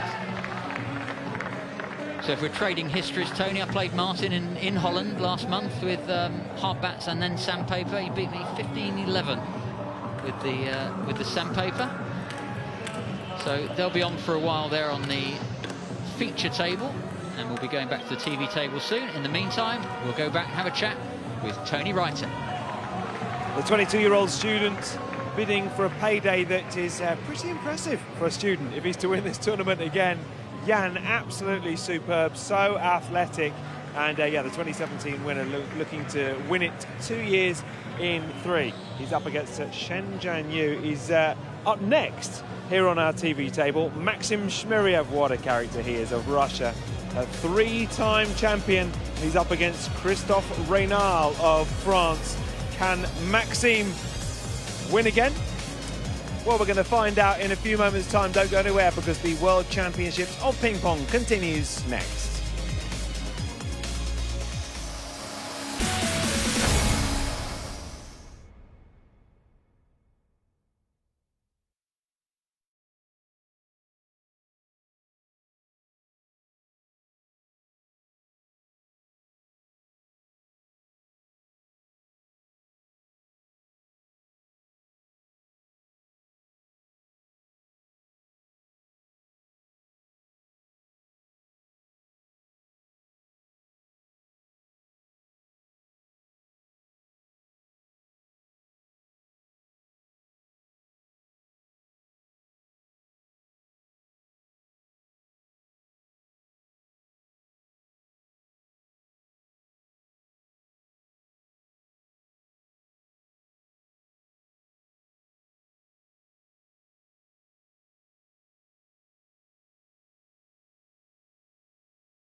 Up next here in North London, the 3-time world champion, Maxim Shmiryev, won it in 2013, he won it in 2014, and he won it in 2015 as well. And he's so likeable and very, very popular. Maxim Shmiryev hasn't had so much luck in the last couple of years, but a brilliant performer here at Alexandra Palace. And just giving himself a little forehead massage and an ear massage, getting ready for the, why not, getting ready for the big match. And Maxim Shmiryev up next against Christophe Reynal of France to get through to the last 16. So the 3-time former world champion on the way in a couple of moments' time. We'll look forward to watching that game. We've just witnessed a brilliant match, though, with perhaps some of the best rallies that we've had so far this weekend here at Ali Pali. Yan Weihao of China, the 2017 winner. Darius, tell us how impressive the rallies were in this win for Yan Weihao. Yeah, I mean, I think this guy was really good, actually. I think he was a bit unlucky not to win the first set, so that's what really change the whole match. But as you can see, you can't play like that and be not so good. So I think Yang Wei, he got off the hook a little bit. But you know that's what happens when you're a champion. You're composed and you believe in your game. You know that you're solid both wings. And I think he started doing even some more impressive stuff where he touched the shot there, bam! What an amazing! He's almost trying to play table tennis right now. You know, so it's really impressive. Really interesting when you consider the different age groups that you have in this competition. Yang Weihao's only 22 and he's a student. And up next on our top table, we've got Maxim Shmiriev, who you described as the godfather of ping pong a little bit earlier on. Clearly much older, but it seems that these players have such exceptional levels of fitness that whether they're old or young, they can hack the pressure. Yeah, absolutely. And I think as you get older, you actually learn to maneuver the ball a little bit better and do more what you want. So you're almost able to persuade the game a little bit more, especially with Maxim, with his level. He'll definitely be able to do that. But I think him playing now, we're trying to win in style, trying to show his best level just to see if he has it. So that when he comes to the next one, if he does win, he's able to unleash it. If he plays too safe, he'll win. But I think he really wants to try some of his new techniques. And just on that fitness, how important is the wear and tear factor this weekend? There we go. Look at well, both players are a bit strapped up. They've got knees and elbows. They've both got straps going on. How much wear and tear is there in table tennis and ping pong? Because we can see Maxim there with his knee and his elbow, and we just saw Raynell's knee too. Well, I think these guys are a bit more stuck to the ground because they're trying to like literally grind and use their hips and waist to put that shot over the net, so it does help a lot. But I think you know, some of it can just be a little bit of a sympathy. Oh, I'm a bit injured. Look at me. If I would never put it on unless I was dying. Well, I mean, you know, Maxim Shmiriev's been on the scene for many years, and we know how demanding and how grueling this tournament is. He's going to have to play a lot of very high-energy games if he's going to win it again. Yeah, absolutely, and I think you know what's difficult for him is that the younger players are innovating and changing it. So he's sometimes looking and thinking, "Sugar, I need to try and improve more." But sometimes his body may not allow him, just his name. So I think he'll be here for a lot longer. But it's just for him is that can you peak on the right day? He's a bit like our Federer, you know, that's exactly what I would call him.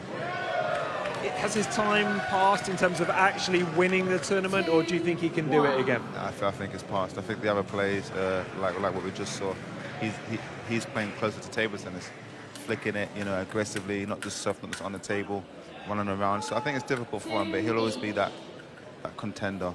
He's there. He makes the tournament great. But you know, against some of the older players that have been there, maybe he could scare them a little bit just because he's quite legendary.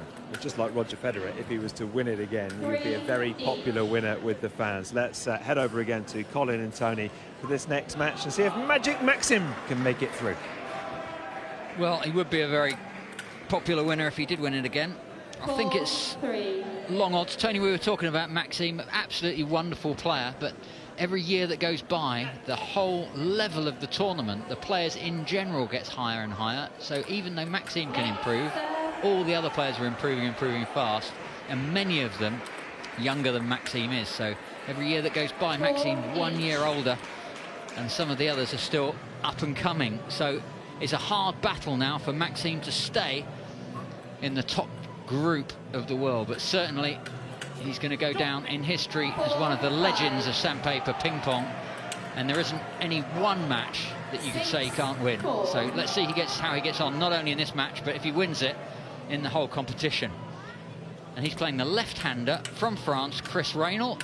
His twin brother played in earlier years. In the last 3 years, Chris has been here to compete in this competition.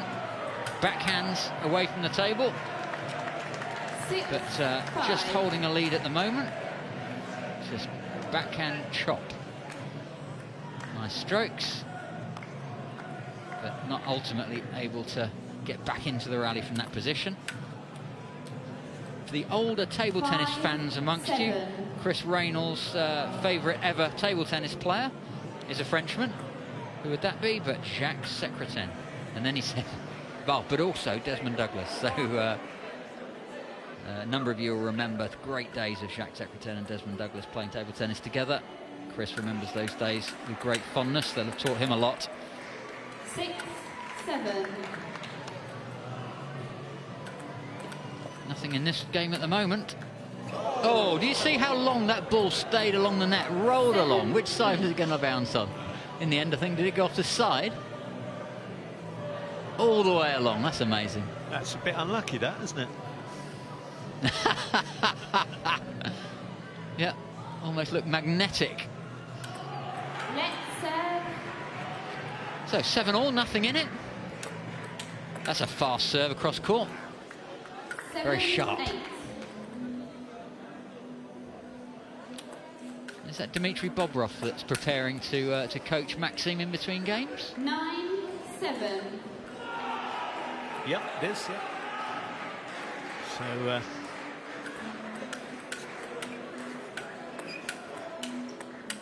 now we're seeing Maxim the way we used to seeing him play, getting forehands in, powerful forehands in, all over the table.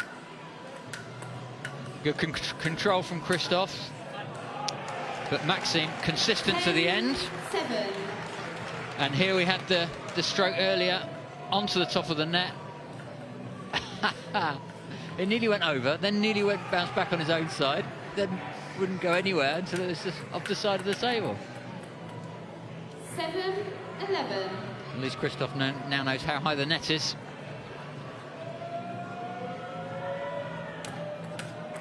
For your information, it's 15.25 centimetres high, or in old money, 6 inches. That's a lovely forehand down the line, and a left-handed forehand chop from Christoph. Well, he was doing so well at the start. Maxim now looking 13. in control. Yeah, Maxim got more positive as this game's gone on, getting more and more big forehands in, and now pulled away in this first end. I'm really liking Maxim's forehand drive from his forehand side down the line.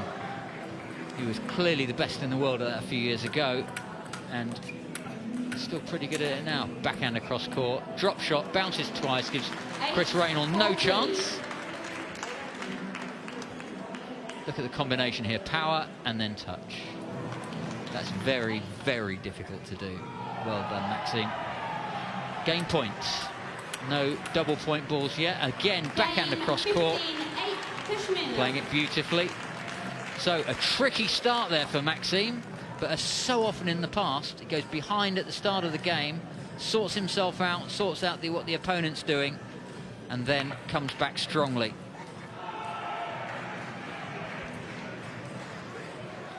Yeah, this is good backhand, this, Colin. Yeah, this is the game point. Look how wide that backhand was. Chris had nowhere to go. Enough. Puts the bat down. You try that bat, mate. I'll try the other one next time. See if you can do with it what I did. So they share the bats. The bat stays at the same end of the table the whole time. Oh, and Chris has got some big support there, though. He's getting all the advice.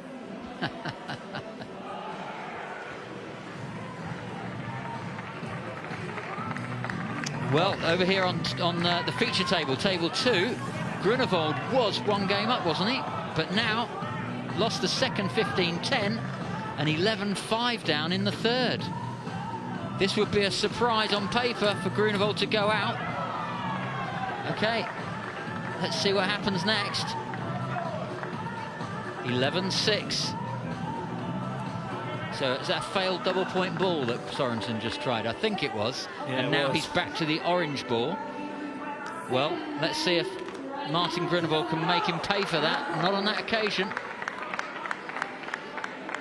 Well, we'll have to come back to that one. 12-6 in the third game. Martin Grunewald, the favourite certainly for that game, under pressure. He's got to win, what, 9 points against 2 to win that game now. Meanwhile, Christoph is coming with a very, very aggressive start to the second game. Ale, 2-love up. Left-hander. 1-2. Very expressive player. 3-1.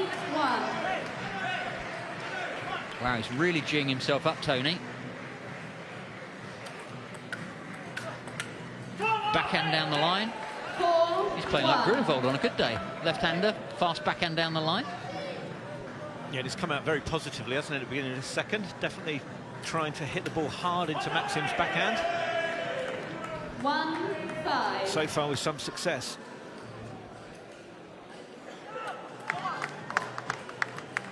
So match point Sorensen, Colin. Yeah, so as we look at table number 2 again, there's 2 tables going on at any one time. Match point to Sorensen of Denmark. This will be a big turn-up. Again, Grunevold's gone in the net with his backhand. That'll be disappointment for Martin Grunevold of the Netherlands. An absolute delight for Benjamin Sorensen of Denmark. Through with a guaranteed $2,000. And there's the $2,000 smile and a place in tomorrow's last 16. Well played, Benjamin. What a great result that is for him. Dutch fans, consolation clapping. 7-2. And whilst we were away, Reynolds built up a little lead here, 7-2. Yeah, he's maintaining that good little start. Away from the table again, but comes back in, and that's a beautiful shot. Forehand down the line. 2-8. Waits for Maxime to run around to get his forehand in from the backhand side. Doesn't play it to the backhand side, but plays it wide to the forehand.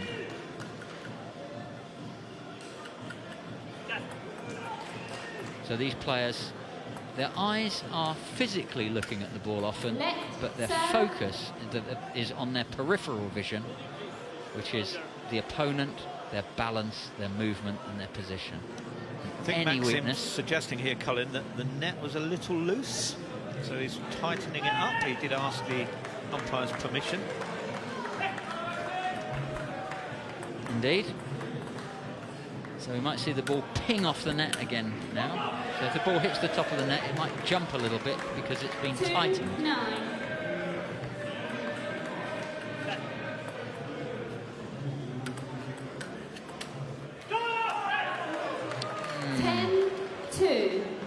A little error there from Maxime, not trying to go too fast, just trying to place it long to the backhand corner.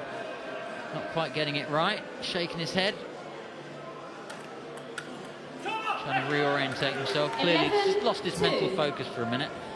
And it can be very, very expensive. You lose your mental focus for 1 minute, you might lose half a dozen points, and then that's likely game over. Dmitry Bobrov behind, coaching Maxime, looking a bit perturbed.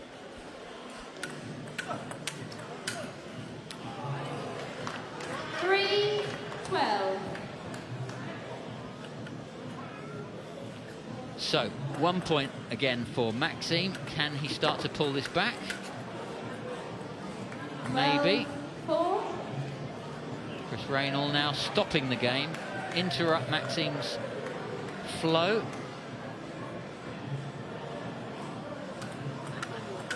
And there's a lot of times now that Maxime is running around the forehand to get his backhand in and playing long into Chris's backhand corner.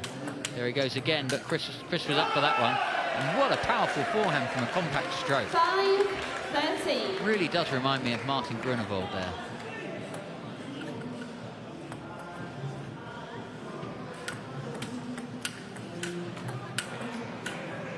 Oh, do you see that? He changed to right-handed. 13. Yeah, swapped hands, didn't he, to reach that one? Give him a bit more reach. See this one? Swap hands. He knows he can't reach it with his left hand. It would be legal. That would count. Has been done before. Serve.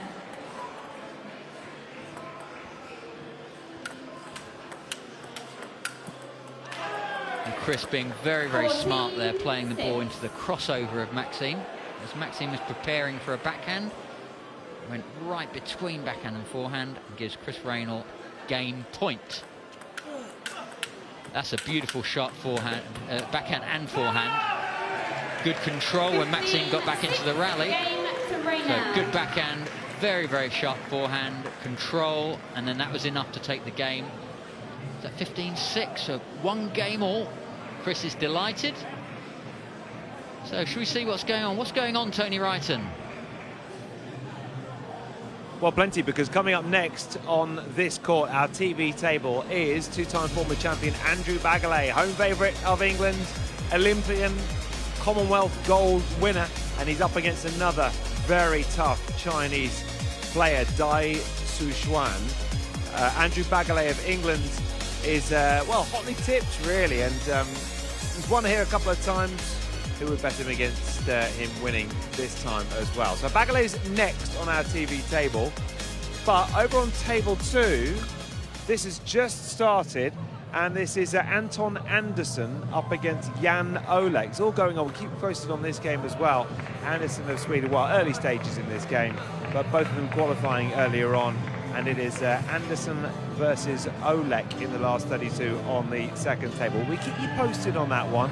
But back to the final game of this match, Maxim Shmiriev in a real battle. Will he come through it? Will he progress to tomorrow? Let's find out. Back to Colin and Tony. Well, anything could happen here, Tony, I think now. 15-8 to Maxim in the first game. 15-6 to Chris Reynolds in the second game. So neither game close. But now race to 15 points. Yeah, it was a huge turnaround, wasn't it, from the first end, where Maxim was seemingly able to dominate with his forehand. In the second end, Reynolds early in the points seemed to put the backhand of Maxim under pressure. So I think Maxim needs to somehow take the initiative early in the rally, either with better serves or a sharper return, but something to take the initiative early.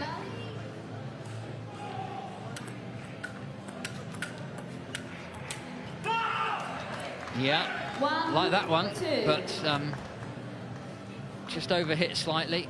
And I think, Tony, what you mean is the first or second balls in that rally he's got to pounce on straight away. And Maxim's good at this. Consistent forehands when he's given time and space to play it. Yeah, I wouldn't expect Chris to be able to get back into that rally. So 3-1 to Maxim. Is it Maxim's serve? 2 serves to come. If he can get both of these. Has he got a double point ball to play? Has he used it? Here goes. Oh, Chris did the right thing. Backhand across court. Just couldn't get it over the net. It's going into a good angle, mind. Good point to Maxim.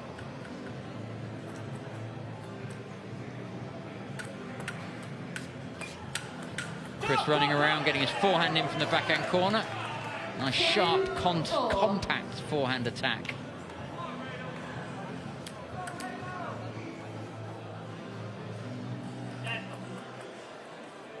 A lot of English voices shouting for Chris Reynolds. Next serve. And then we know Maxim's one of the most popular players on the circuit. A lot of people will be willing him on, want to see him play in the last 16 at least. 2-5. I thought that was a let serve. I think Chris thought it was a let serve, and I thought it was a let serve, but the umpire didn't see it. I don't think Maxim saw it. And I could be wrong. Next serve.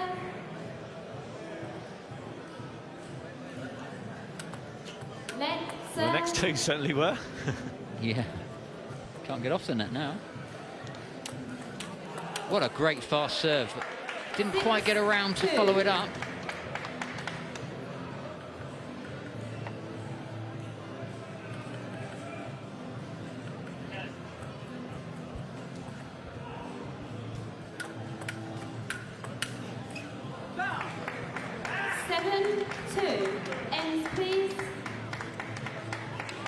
So at the change around, Colin, Maxim back in control. So after that huge blip in the second end of only getting 6 points, he's reached 7 just for the loss of 2 this time. So Shmiriev managed to change this right around again. He has. So a lead of 5 points. I think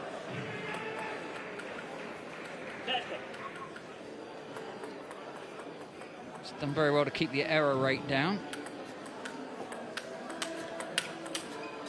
And he's looking smooth again. Yeah, he did well there. He managed to keep that serve much lower. Maxim sometimes, I feel, makes his serves quite bouncy, and Reynolds was attacking those very well, but that was much lower from Maxim. Yeah, we know that Max sometimes does that on purpose to get the ball up on the return, so 2-9. Just thinking about the combinations of serves that he's putting in. Maxim did really well to get that off the net. Well picked up. That was off the edge. 10-2. Well, what a turnaround again. Maxim stretching a huge lead, 10-2 in the final game. He's only got 15 to get to, 5 more points to gain.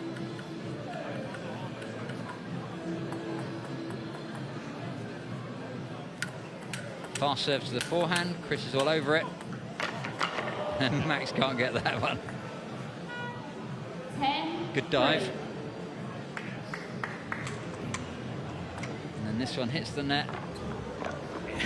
In case you didn't know, if Maxim had let go of that bat but had hit the ball back, it wouldn't have counted. He must be in control of the bat at the time. Indeed. So double point ball, Shmiriev. Maxim in for the kill. 10-3, double point ball. 12-3 if he wins. 4-10 if he doesn't.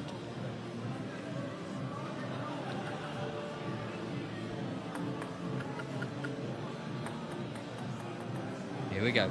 10-3. Fast serve to the backhand. Beautiful forehand across court and then wide into the backhand. Yeah, Chris struggling from back there. Well done, Maxim. Very, very good this third game. Just that stroke production and the accuracy, the decision-making, it's all come back together for Maxim. This is the world-class Maxim we've seen before. Not a lot that Chris can do about it. Double point ball. Other than maybe go for the double point ball himself and try and claw something back, but why leave it this long, Tony? Yeah, I think he did leave it a bit too long, but there we are. He'll still feel as though he's got a chance if he takes this, but no, Maxim just extends that lead. So they're going to stop Christoph. We've got to change back to the orange ball. 2 points from victory, Maxim Shmiriev.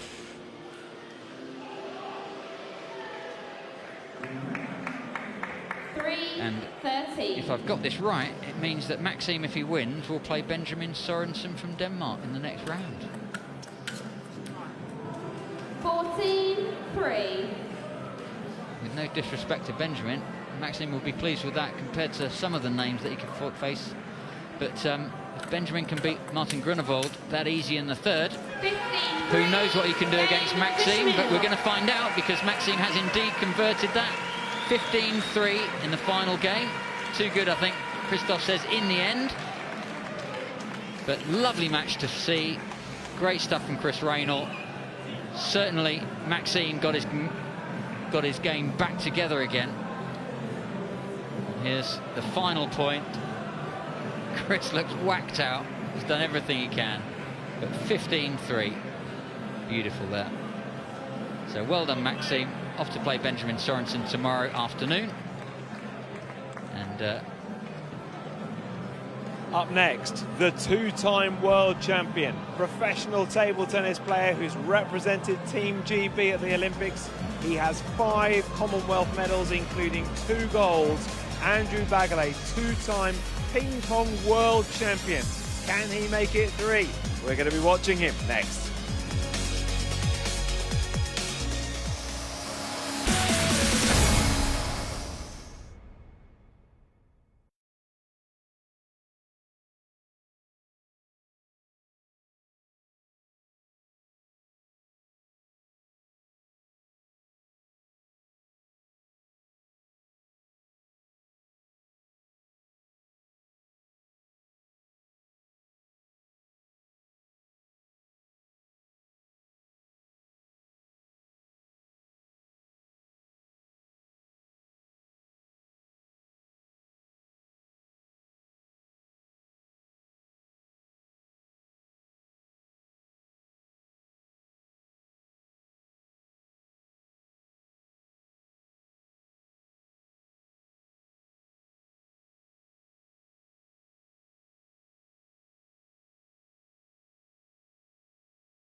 from Alex. Big rally, and he takes it.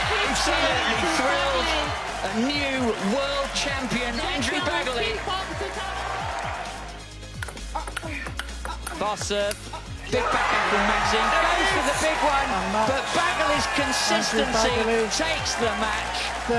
Andrew Bagley, world champion.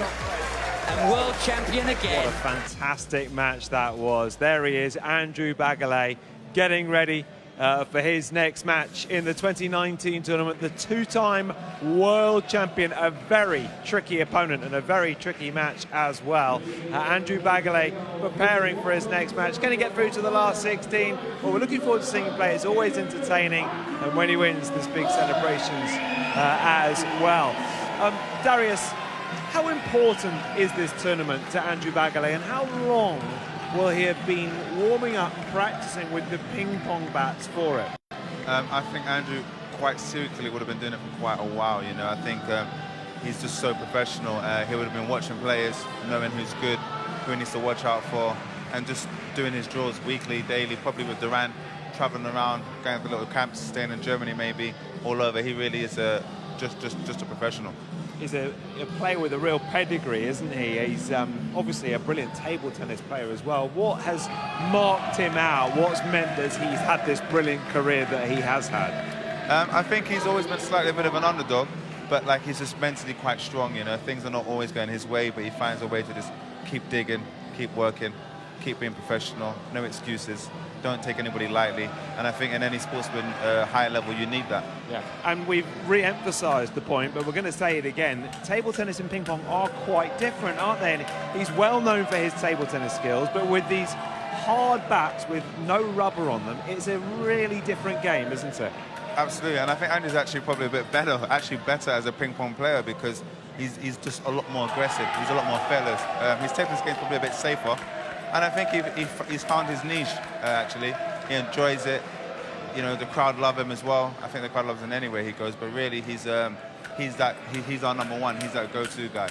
And Darius, you and he have been on the scene for a long time. You must have played him a few times. Yeah, I've played Andrew a few times. My record against him is 0. I haven't beaten him. Is it? yeah, but he's, I think, probably not 10 years older than me, but quite a lot older than me. And I've always looked up to him as a younger guy. And he's been through 3 different generations. The older generation, you could say, coming to Matthew Said, the middle generation when he was the golden child, and then the generation where myself and a few of my other teammates, Paul Drinkle, Liam Petrie, came through. So he's like our longest surviving athlete. And a very difficult opponent today, Dai Suchuan of China. We've already seen the power of the Chinese players so far. And tell us about Dai. I think he's a good player. Obviously, he came from the qualifiers. He qualified just before the tournament as well, last minute. So this guy's got a lot of hours underneath him competing. So I think it'll be a little bit tough for Andrew. But I think just with his class and his quality, he will just persevere and stay through it. OK, we're underway. How can Andrew Bagley get on? Will it be 3 World Championships here at Alexandra Palace? Let's find out with Colin Wilson and Tony West. Yeah, thanks, Tony. We think this will be a very, very good game in terms of rallies. 1, 2. So Dai Suchuan from China, consistent player rather than an outright power player compared to some of the Chinese players. And then Andrew Bagley, the most consistent performer in long rallies that we've probably ever seen in the sport. 2 times world champion.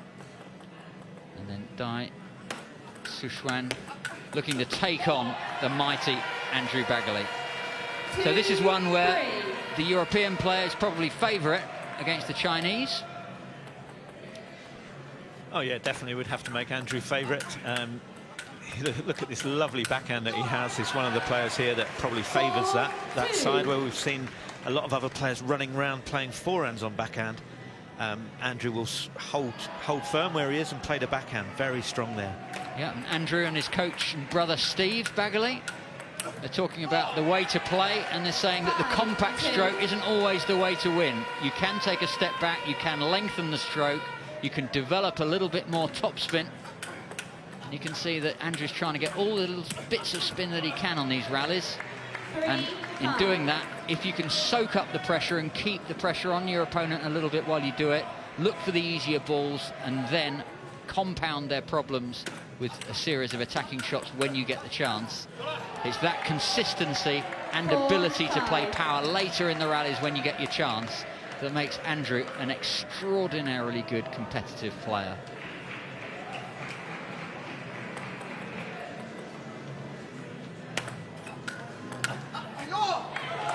And then last year, Andrew was beaten in the quarter-final, taken out by Chris Doran, also of England, in what I described as the best game of ping-pong's ever been played. Yeah, Chris comes up in the next match, so some great stuff for English supporters to watch in the next two games. Yeah, there will be. And the winner of this match that we're playing now will play the winner of Anton Andersson of Sweden versus Jan Olek of Poland. So nothing easy in the next round if they get to the last 16. But Bagali just a tiny bit of a lead, 7-5. See the leg muscles very well defined, very, very strong, very, very well conditioned. And you need to be physically absolutely on top condition to be able to play in this form of the game. 6-7. The backhand topspin, but then Dai coming out on top in that one. Both players so consistent. 8-6.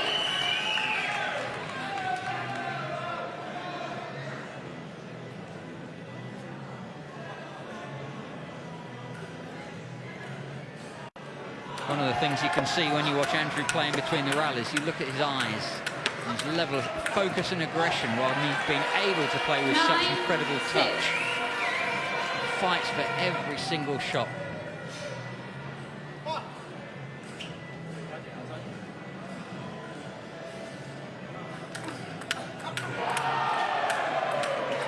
Good rally.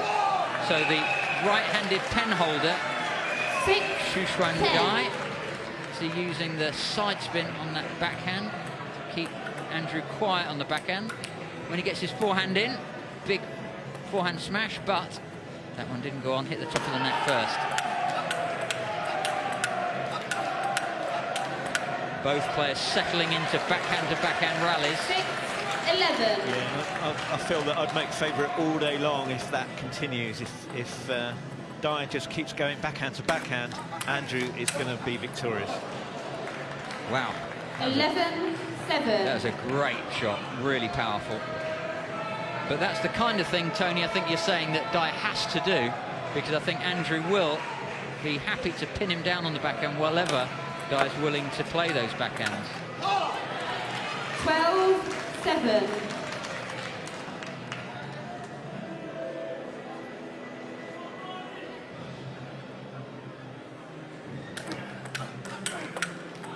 Again, Andrew really happy just to play to the backhand, let Dai play anywhere, 12. soak up the pressure, wait for the easier ball,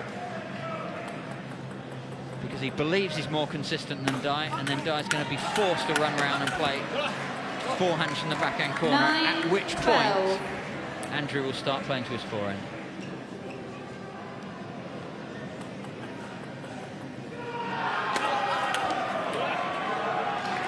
Two uncharacteristic backhand errors from Andrew.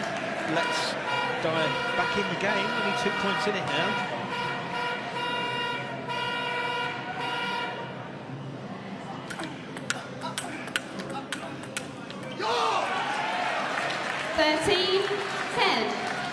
I think Dai's winning in terms of his supporters having bigger air horns than Andrew's supporters. It's a great atmosphere in here. Crowd in four figures already. It's only Saturday. 10-14.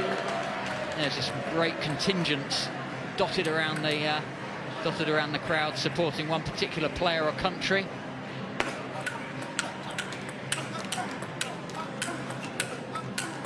Oh, what a great rally. Dai's forehand standing up well, but Bagali's so consistent. And there we have first game to Bagali. Air horns, but not for Dai that time. Bagali, beautiful game, as good as ever. Yeah, absolutely. I was going to say he's far more confident this year than he was last year. He feels the bats suit him, and he's showed us there everything he's good at. Great in the long rallies, very consistent, very strong on the backhand. He's going to be tough to beat, and you'll see him grow and grow into this match.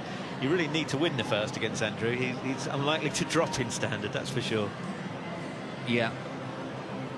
One of the most consistent players on the planet. And whilst playing with long strokes with heavy topspin. Masterful performance there from Andrew Bagley. We've seen it there before. No drop in standard. Good as ever. And then...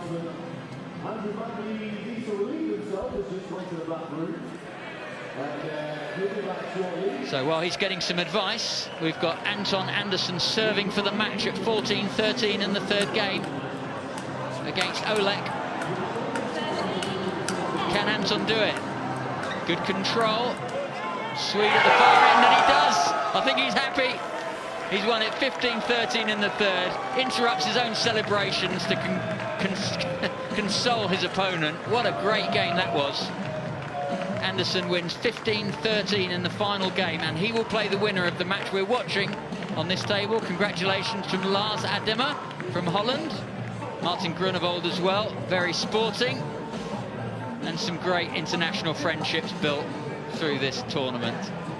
Well done, Anton Anderson. Great stuff.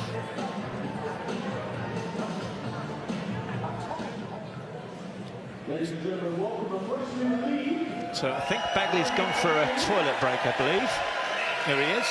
So we're back on. And he comes back to rapturous applause. Welcome back, Andrew. Final words from brother Steve. Steve's been so loyal to Andrew and many other players over the years. Second game. Travels with Andrew. Bagley to serve. Just wants his Level. younger brother to be as successful as possible. So Bagley serves first in the second game. 2 serves each, first to 15. Love 1. No double point ball used so far in this match. Yeah, Dye definitely got in mind to have to run around and play his forehand from the backhand corner. Tried it there, but took it a little bit too late, and therefore didn't have the angle of the ball down onto the table that he needed. That was better, that was better, and that was better. And that's going to be enough for that point. Well done, Dye. Really, really good stuff there from him. So the intentions are clear. The coaching has been clear and observed. And Dye trying to execute. Sometimes it's working, sometimes it's not, but he might walk and work himself into this. If he keeps doing that, he might put Bagley under more pressure as he gets used to doing it. Equally, Bagley might see it coming and change his tactics to stop him.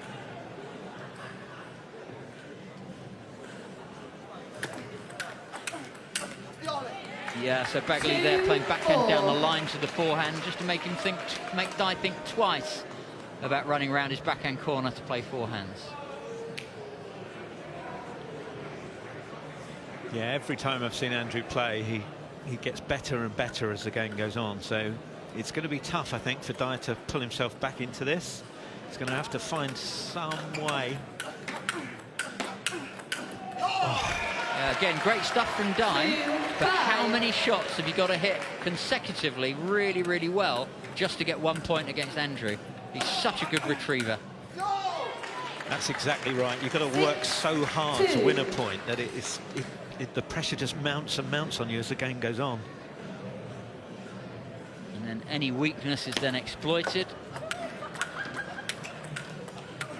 It's a great strategy the Bagleys have. Really suits Andrew's game, suits his body, suits his personality, and they've honed this way of playing, the method of playing to win over the years. Trademark backhand loop from Andrew. 2-8. Sheer determination.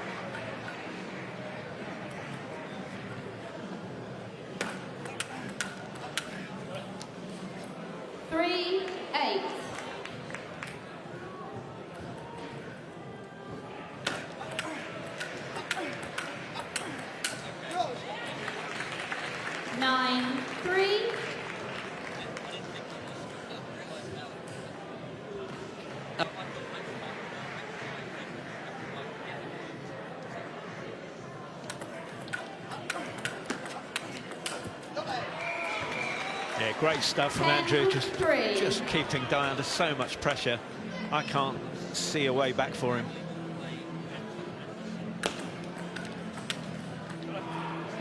Four, 10. So Dai, is he going to use, still not using his double point ball? Obviously confident he can still get back into this without it. Let's serve. So what can Dai do here, Tony? It's just having to overpress, and that's how Bagley wins so many games. In the end, the other player makes mistakes overpressing and loses through lack of consistency. Yeah, I mean, he's got to hit all the white lines. He's got to really go with extra power. He's got to do anything he can to force Andrew to miss. But, of course, that may mean he makes mistakes himself. Good stuff there from him. 11-6.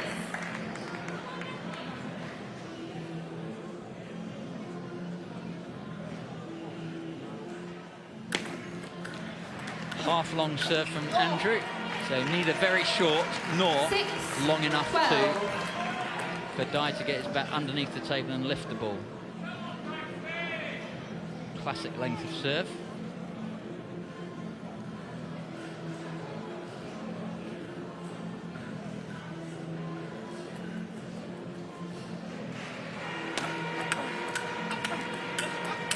Good forehand from Dai, but after the forehand and slightly off balance to play the next backhand. Very clever from Andrew. Yeah, had to do it here, otherwise he may not have got another chance. So double point ball being played, but again, can't help but feel he's left it too late. Dai.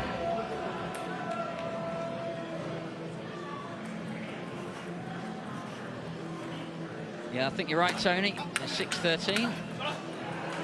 8-13, of course. 2 points there. 8.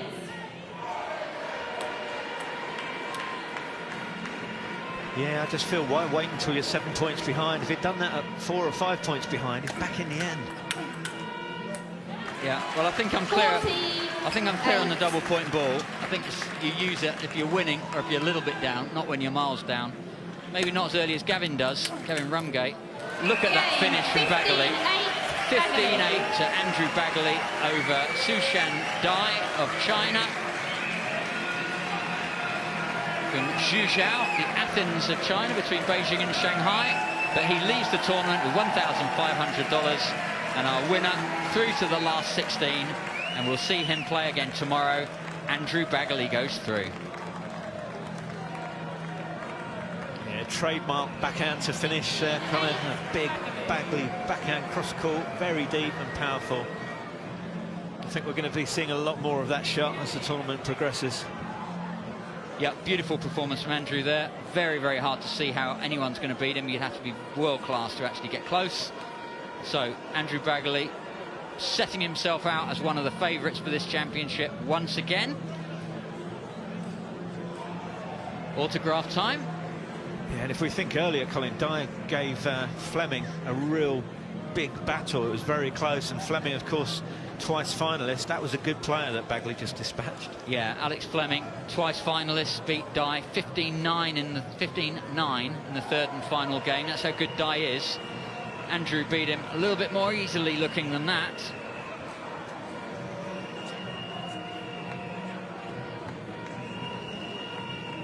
And we'll go to Tony. Well, a dogged and relentless performance from Andrew Bagley. He doesn't give anything away, does he? And when he loses a point, he's livid. It might just be 1 point, but he doesn't want to lose anything. He doesn't want to give anything away. So impressive from Andrew Bagley, two-time world champion, and potentially could just make it a third. Bagley looking impressive. Coming up next, another English player. Can Chris Doran, former semi-finalist, can he make it through against the French Johan Lecomte? That's on the way.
Well, table tennis and ping pong just always growing in popularity as a sport, and the future generation of ping pong champions really enjoying life at Alexandra Palace. Plenty of them to get involved in, and having lots of fun supporting their heroes and having a little practice on the outside courts as well, and plenty to keep them entertained.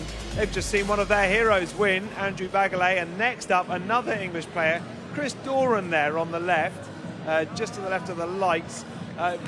He'll be up in a couple of moments' time. Chris Doran up against Johan Lecomte of France. But before that, let's hear from the man who just won. Andrew Bagalay is with Rod Studs. Yeah, thanks, Tony. Andrew's here. Yeah, that was a really solid performance, Andrew. I don't know if you and Stephen will sit down later and give yourself marks out of 10 for the day, but if we were doing it now, how many would you give yourself? 8, maybe.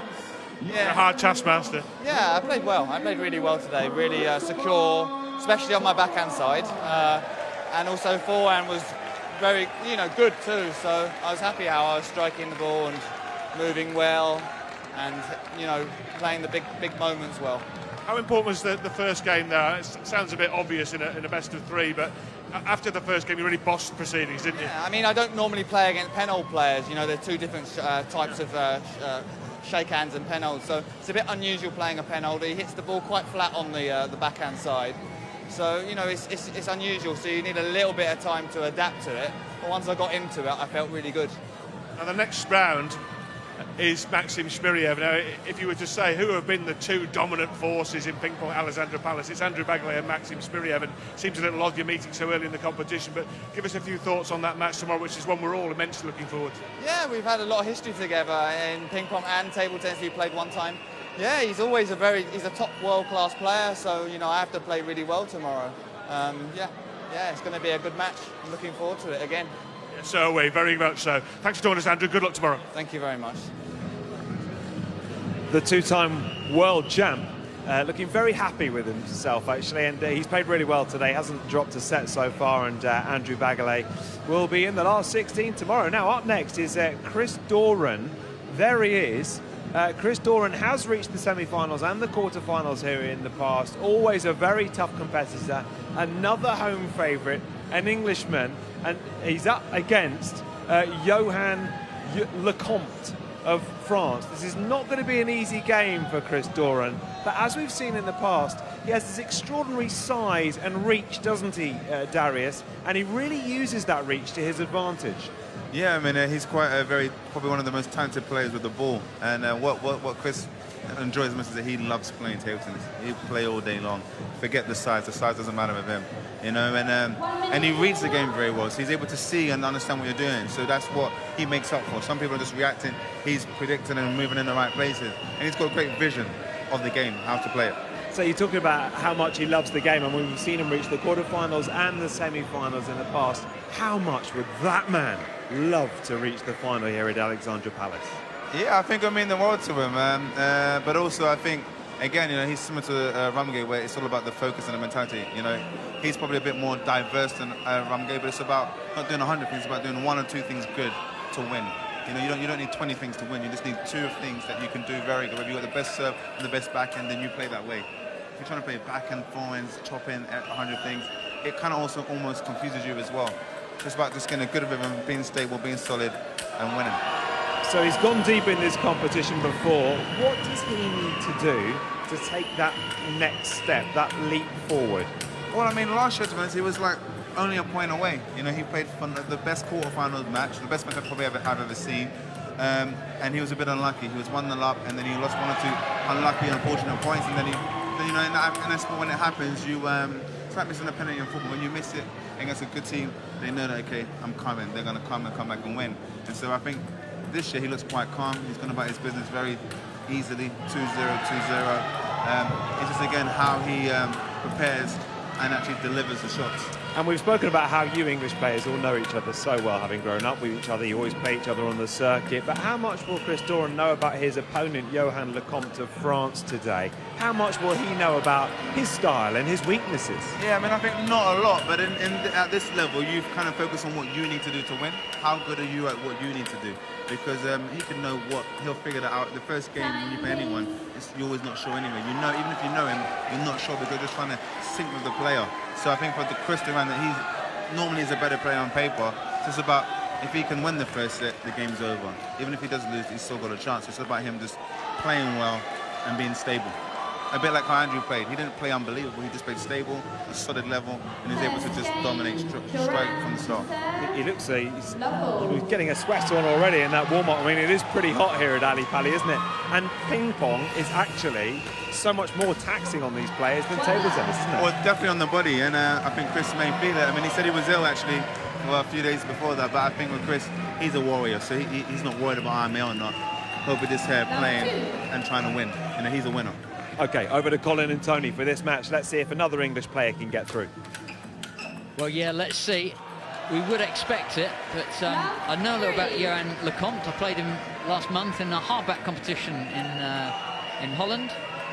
He beat me up to 11, 12, 10, 11, 6. So he can't be that good if he only beat me that easy, Tony. Well, I don't know about that, but I certainly would make Chris big favourite here. And looking at the draw, I think Chris will be delighted with it. I think he's a big shout to get through to at least the semis this year. Yeah, I think he is. And he's up playing here. It's a beautiful backhand, isn't it?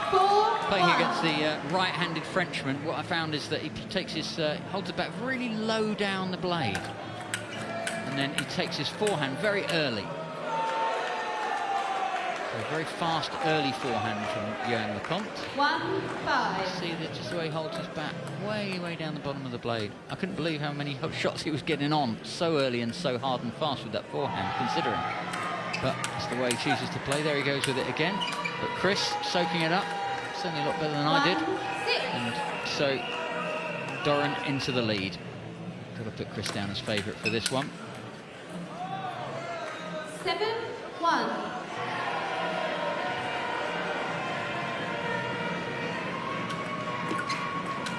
Chris has played beautifully so far in the competition. No one stretched him at all. It's been very good victories. See the short serve, and just a nonchalant backhand attack and then drop shot. Class player for Storage. 1-9. And Johan he's tried to qualify for this tournament many times in the past through the French qualifiers. Not quite made it. He was thrilled that this year he actually made it through. But he's in with the big boys now, in more ways than one. Chris 6'8" tall. Look at the way he's pulling up that ball, getting a little bit of topspin onto it. Chris chatting away with his coach, who's off court, and that's Dennis Neal, the great England international. Number 15 in the world in table tennis, Dennis was. 72 years of age now, I think, Dennis. But still, great coach, great player, great ambassador for the sport. Still as passionate as ever. And Chris asked specifically if Dennis would come down and help him through this competition.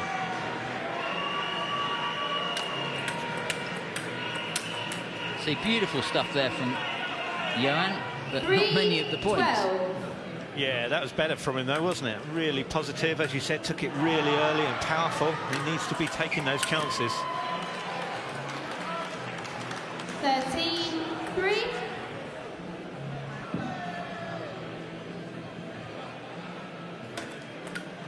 Two points away from winning the first game. And now game point for Chris Doran. Game 15-3. 15-3.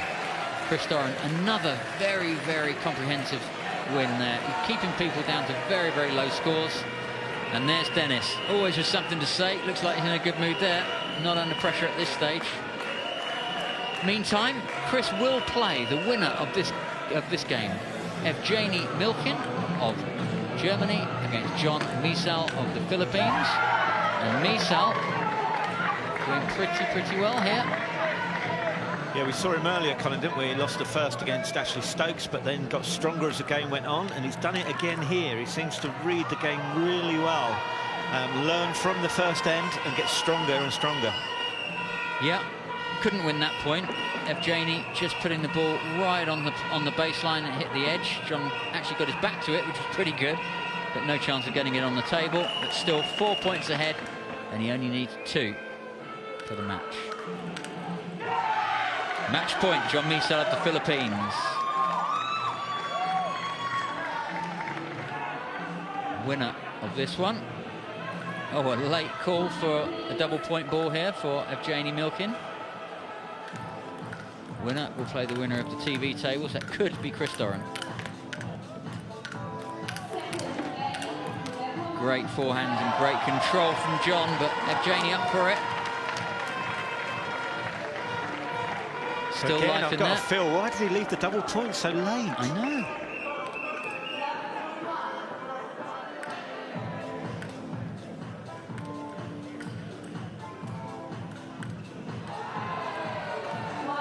Match point, John Michel again.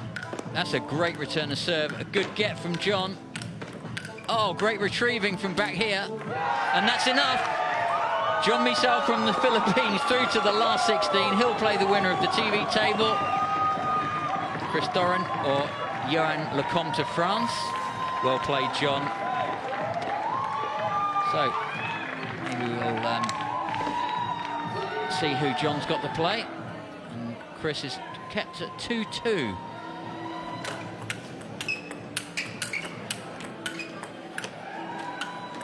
Chris happy to be away from the table, put in a chop ball and then throw the ball up with topspin from away from the table. Not dissimilar to Andrew Bagley in that respect, Tony. Happy to play topspins from away from the table. Yeah, absolutely. Another player that doesn't make many mistakes. So you've got to really apply lots of power and pressure to win a point, and that's where it gets so difficult. 4-2. Yeah, which eventually draws the opponent into the errors as they overhit, try and play something harder than they actually can do. Draws the error.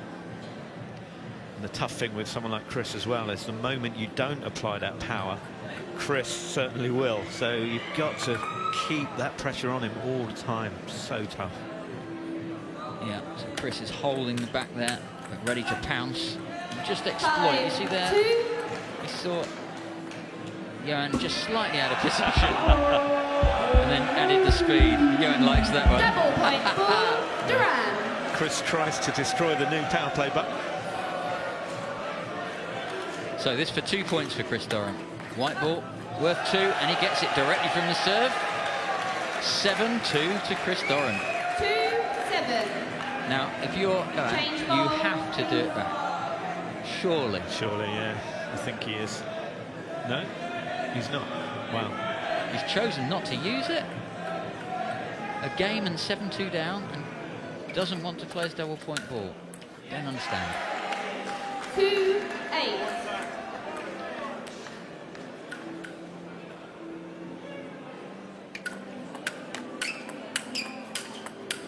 Beautiful forehands from both players. Chris changing to left-handed. 8-3. And then changes, knew it was going to come back to that side. Nearly made it. Incredible talent, Chris Doran. And has honed and worked his game over the years. 9-3. Wonderful player.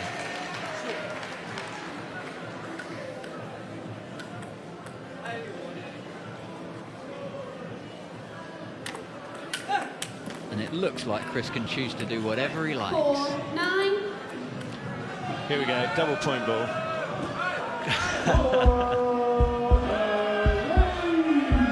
Double point ball. Johan showing his frustration there, using his head to press the button.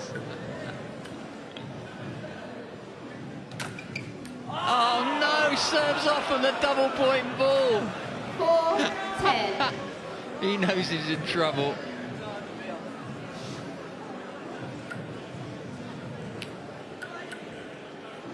Oh dear. Null point for the serves. Or should I say 0? 11-4. 11-4. Well, Johan's a great sandpaper player, great hard bat player. Delighted to have qualified finally from the French qualifications that have been going on over the years. 11-5. He can't make an impression on the large and great frame at the other end. Chris Doran, game and 11-5 up. Looking masterful there. Yeah, this is fantastic for Chris, really. Obviously, he's, as we said, a big lad, 6'8" tall, and he needs to conserve his energy as much as possible. So he'll be really pleased to get through this if the way it's looking in 2 ends. 6-12. Then we see backhand to backhand trading there, and then puts in the backspin. Henri, good sharp forehand down the line, the trademark Lecomte forehand. 13-6. It's not enough to hold Chris Doran. Winner plays John Misal, remember? Just one on the other table. Oh, what a beauty. 14-6. Oh, Johan knows when he's outclassed. He's not doing anything wrong, but look at that backhand. Yeah, that's a Shrug shot of the we saw a shoulders. huge amount against Baglio last year, wasn't it? 7-14. Even Dennis Neal's letting Chris enjoy himself on the table. Plenty in the tank. Beautiful play from Johan. Good that he's still going for it. Still got enough confidence to pressure Chris. Makes that one. Needs the next 7 points to stay in it. And that's it. 15-3, 15-8 against Johan Lecomte. That's world-class performance again. So we've seen Andrew Bagley, wonderful, wonderful win to very low scores. Chris has done the same. So we've got 2 Englishmen through to the last 16 in very, very confident fashion.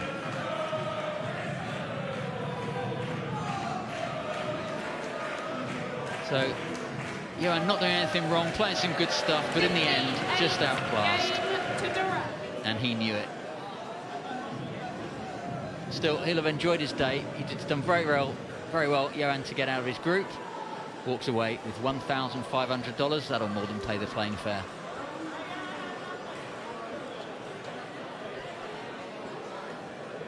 Nice little cheeky look at the crowd there when he won that game, wasn't it? And a really good win for Chris Doran. He looks excellent this year, doesn't he? All 6'8" of him could be a disadvantage, but not when you're Chris Doran. He uses all that reach to his advantage, and really pleased with his win. Next up, fan favourite from Germany, runner-up in 2015 and 2017. That's Alexander Fleming of Germany, and he is on the way in a couple of moments' time. Don't go anywhere.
ultimate of ping pong.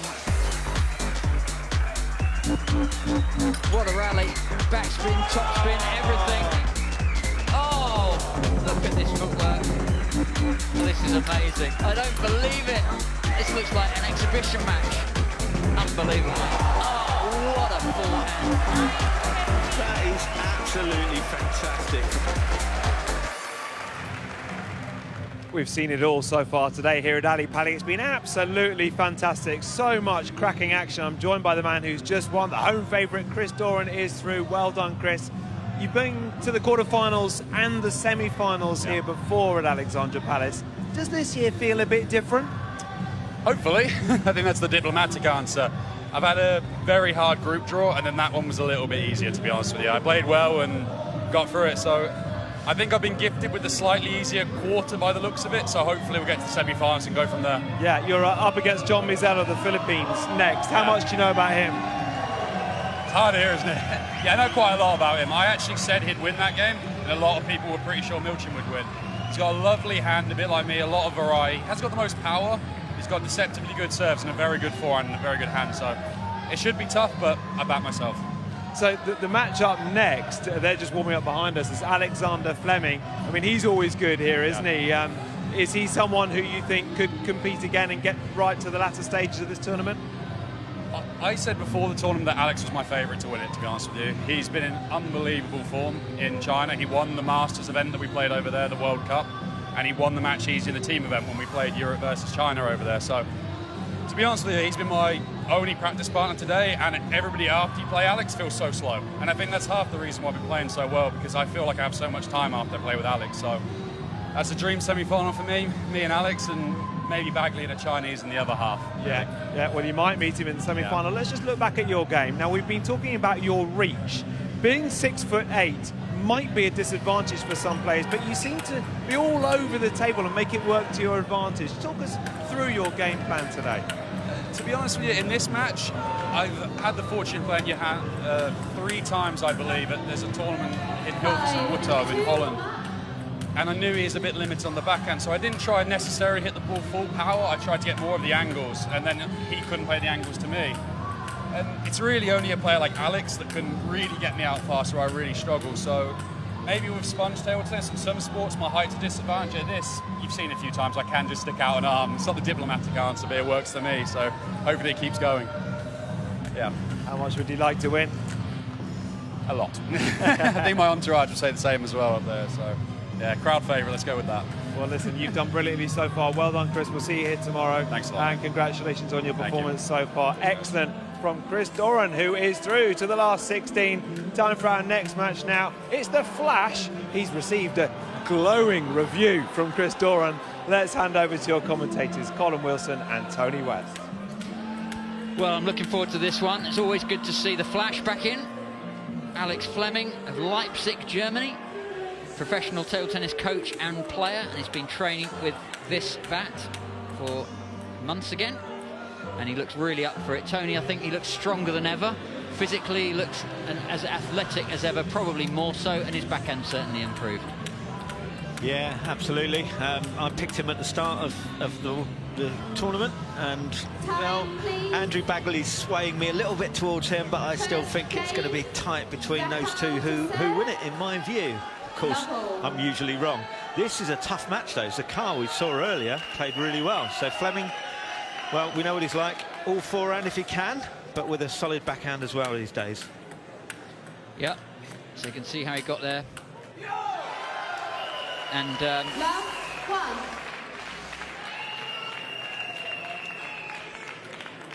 yeah, Hungarian Christoph Zakar. Lovely long strokes there. Really good touch. And he was 3 points away from beating Maxim Shmiryev in the group earlier today, so a real classy player. No surprise that he's come through his group. Laconic style, quite deceptive because he's got great touch and great power. 2-1. Big apology for that net. To be fair, he got Alex's net back first in that earlier in that rally.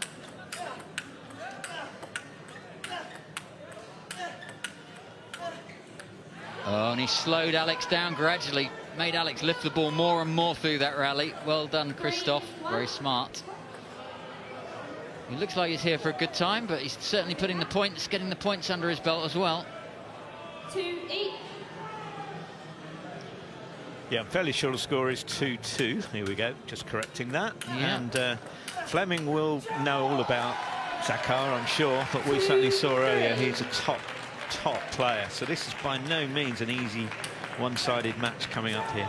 Well, as well as nearly beating Maxim Shmiryov, he also played John Mizal, who we've seen on this court, and also just recently winning and getting himself into the last 16 on the other table.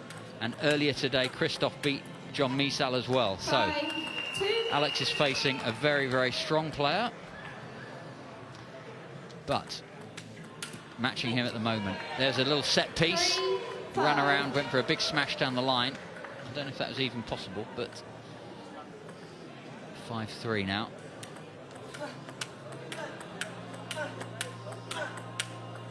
Don't touch the edge. So Christoph looking very comfortable in those backhand-to-backhand exchanges.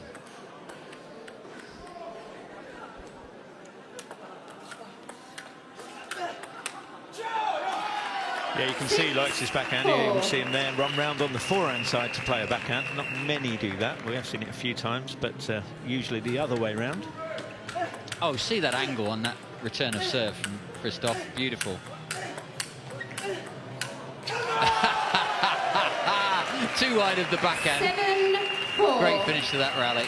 All set up by Christoph playing wide of Alex's forehand with the short return. Just makes you realise how strong these players are. Just as Tony West was telling me just now, someone the class of Christoph. We can talk about everything that he's got and who he's beaten, but it's 8-4 to Fleming.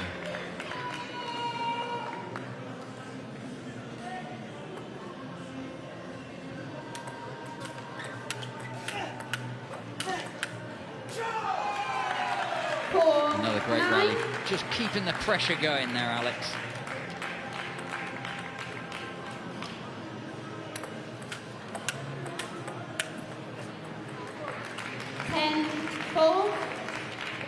Christoph just bats the ball into the net after the rally's over, as if to say, well, I've got to think of something new to do here. I'm not doing anything wrong, but I'm not winning all the points.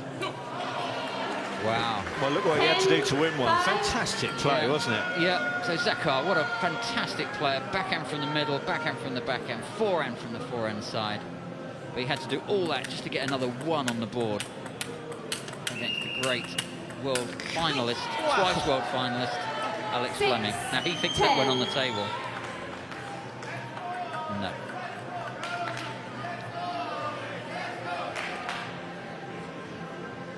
And serving for Zakar.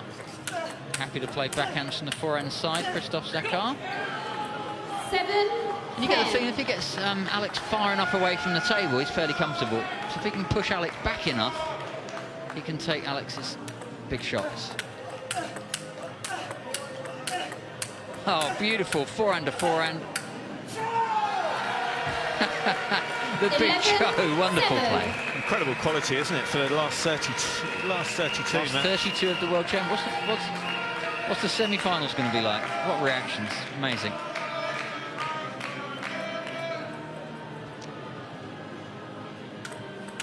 Fast serve across court from Alex. Well, they're happy to trade, aren't they? They're just like two boxers slugging it out. Yeah, that's quite a good analogy, and Zakar holds nothing back, does he? Every shot he hits at more or less maximum speed, unless it's sort of a bit shorter. But once the rally's open, he accelerates his arm through the ball as quick as he can, every time. Yeah, he does. But he does it with great touch and feel as well. So he can find the angles that he wants, the exact pace that he feels he can carry on a particular ball. 10-11. And look at that, back at 10-11.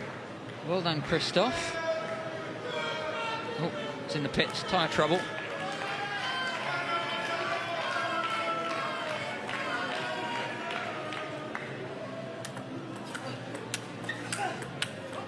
That's a lovely backhand across court. Oh, Christoph, that was fantastic. Backhand from the middle, wide of Alex's forehand, set up the rest of the rally. Great stuff. Well, we're really seeing, aren't we, how this guy gave Maxim so much trouble in the group stage. Yeah, he's improved so much since the last couple of years. Great backhands. Well, the flash really having to fight. That determination from Alex Fleming. Changed the side spin on the ball as he played that last forehand across. Double point ball, Fleming. So this was worth 2. 12-11 to 14-11 is the attempt.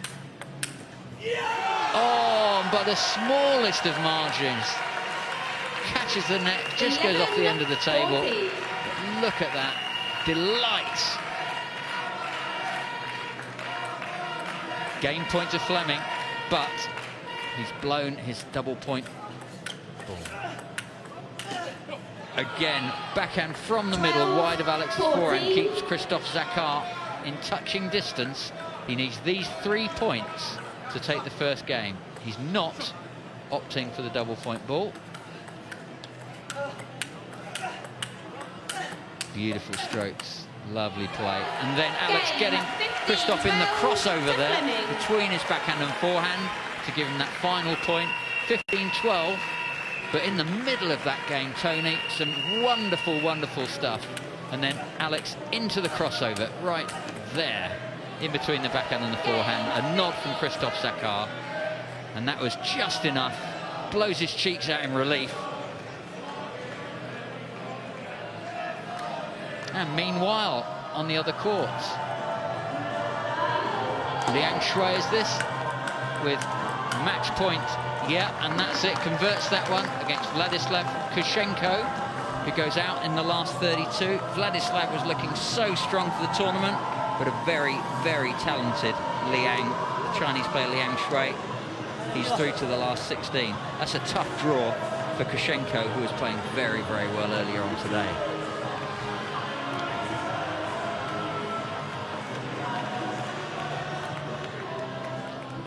Okay, back to the show court, and Alex just talking his way through rather than listening to the coach. He's just downloading, thinking. Coach just giving him the space to think for himself.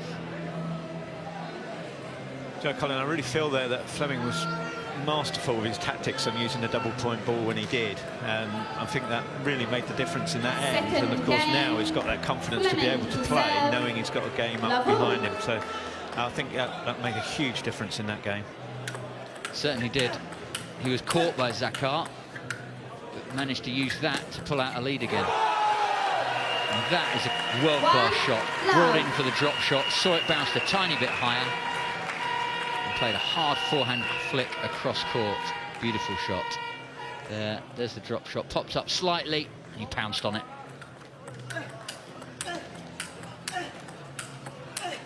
Oh, his forehand to forehand trading. Well, Zakar apologises for a slight net early in that rally, but I think he fully deserved the point in the end. Wow. Gorgeous stuff. 2-1. So Zakar not phased at all by going one game down. Looking as smooth as ever. 1-3.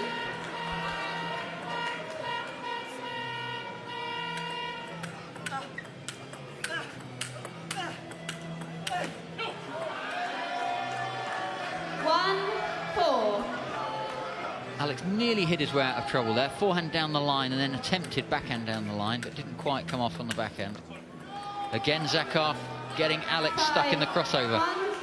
Tony, I was talking to Alex in between the sessions, and I said, your backhand is much stronger now, and that gives your game more of a balance. And he said, yes, it does, and his backhand is stronger than it was. He freely admits that. But he said the difficulty is now knowing when to stand and trade backhands and when to go around to play his forehand from the backhand side. In years past, he'd be zooming around to get around like that. Now he's less sure when he should run around because his backhand's got stronger since last time.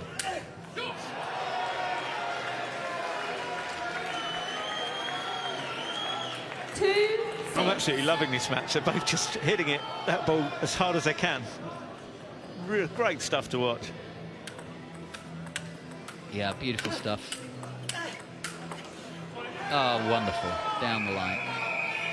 2-7.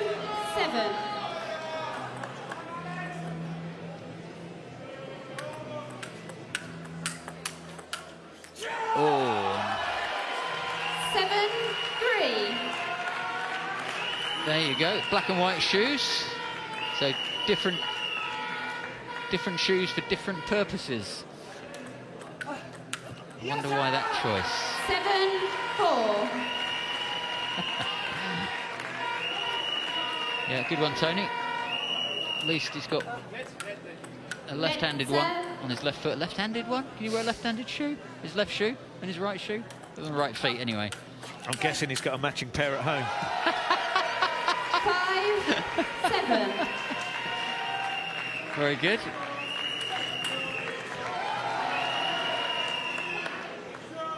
I think he's gone for the lighter version of shorts as well, to be honest.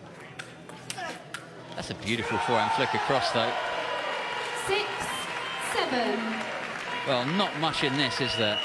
There he goes again.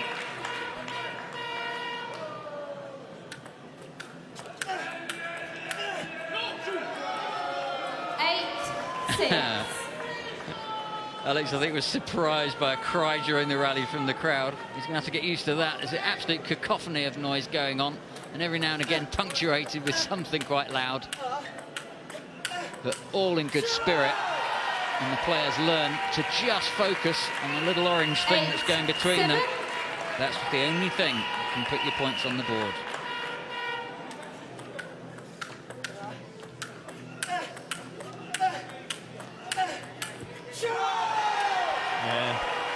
Fleming pulled his way back in, just a few mistakes coming from the batter Zakar. He's played so well early in this game, but the problem with playing the players like Fleming, the very top ones, is you have to keep that level up all the way through the match to have any hope. Come on! 9-8. And Alex really knows that every point now is absolute gold dust. He really doesn't want to have this go to 3. 9 each. Really needs to put Zakar away in 2 games.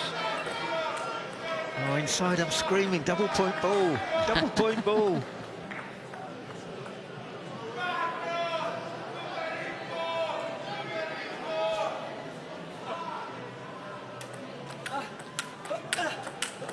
Brilliant atmosphere in the crowd now.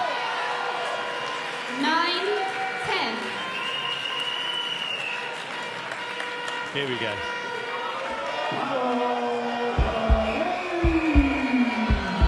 Double point ball. Well, this is Zakar. going to be absolutely critical. 2-point deficit or a 1-point lead. And it's a 2-point deficit. 11, Fleming's delighted 9. to hold him back and win with the white double-point ball. Alex only gets 1 for that, but it prevents 2 going onto the board for Zakar. And he didn't play the point badly at all, Zakar, did he? He hit a couple of immense backhands, but Fleming just matched it with his forehand from the backhand side and stayed in the rally. Indeed. Again, Alex using that serve. 12, Just a little 9. topspin roll serve short, encouraging them to flip, and almost forcing them to flip. And then he's got the fitness, the athleticism, and the anticipation to be able to follow it up. Great backhands from both players. Unlucky Christoph. And there we've got a lead stretched out now. 2 away from victory for Alex Fleming. And Christoph Zakar getting so many good balls on every rally, but he's just facing a barrage from Alex Fleming, and he's not missing any. He's such a good player, isn't he? I mean, he's turned up here and he's only lost to Maxim Shmirov and, well, looking like losing to Alexander Fleming. Yeah. And there's not many other players who would have beaten him, I don't think. No, I don't think so. Close games against both of them. 14, Surviving now. 10. 1 point from defeat for Christoph Zakar.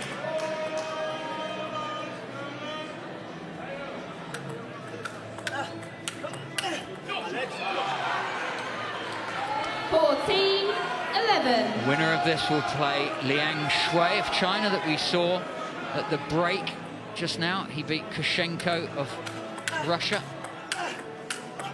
That's a beautiful shot from Christoph, but the ball's still in play. That's a smash, he gets it back. An unlucky net, and that takes the game and the match. I'm sorry, he says in English. Oh, a cruel ending that for Zakar. He didn't deserve that, but well done, Fleming. Terrific performance. Fantastic stuff. Wonderful, wonderful game there from Alex Fleming. Chris Doran looked unbeatable. Andrew Baggerly looked unbeatable. Alex Fleming looks unbeatable. But what's going to happen when these players start to play each other? Christoph Zakar, beautiful attempt. What about this for a match point? Got that one back, and then just lucky net. Couldn't hold on to his back even. So Christoph Zakar, well done. So from Alex's point of view, look what he has to do just to win 1 point, but he's fighting for it. He knows it's match point. And then finally, that's enough. An apology. I think Christoph knows that Alex was slightly better. But I can't imagine what it's going to be like. What's it going to be like when he plays the next round? Amazing stuff. The Flash is through, and what a performance. Well, coming up next, the World Championship of Ping Pong is very meritocratic. It's all ages, all sizes and all genders. We've got the much younger Vlad Farkas, first played here when he's 14, now 18, and looking very strong this year. The Romanian is up next, and he's a real character. He's on the way.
They're queuing up for autographs with the man who's just won, Alexander Fleming of Germany.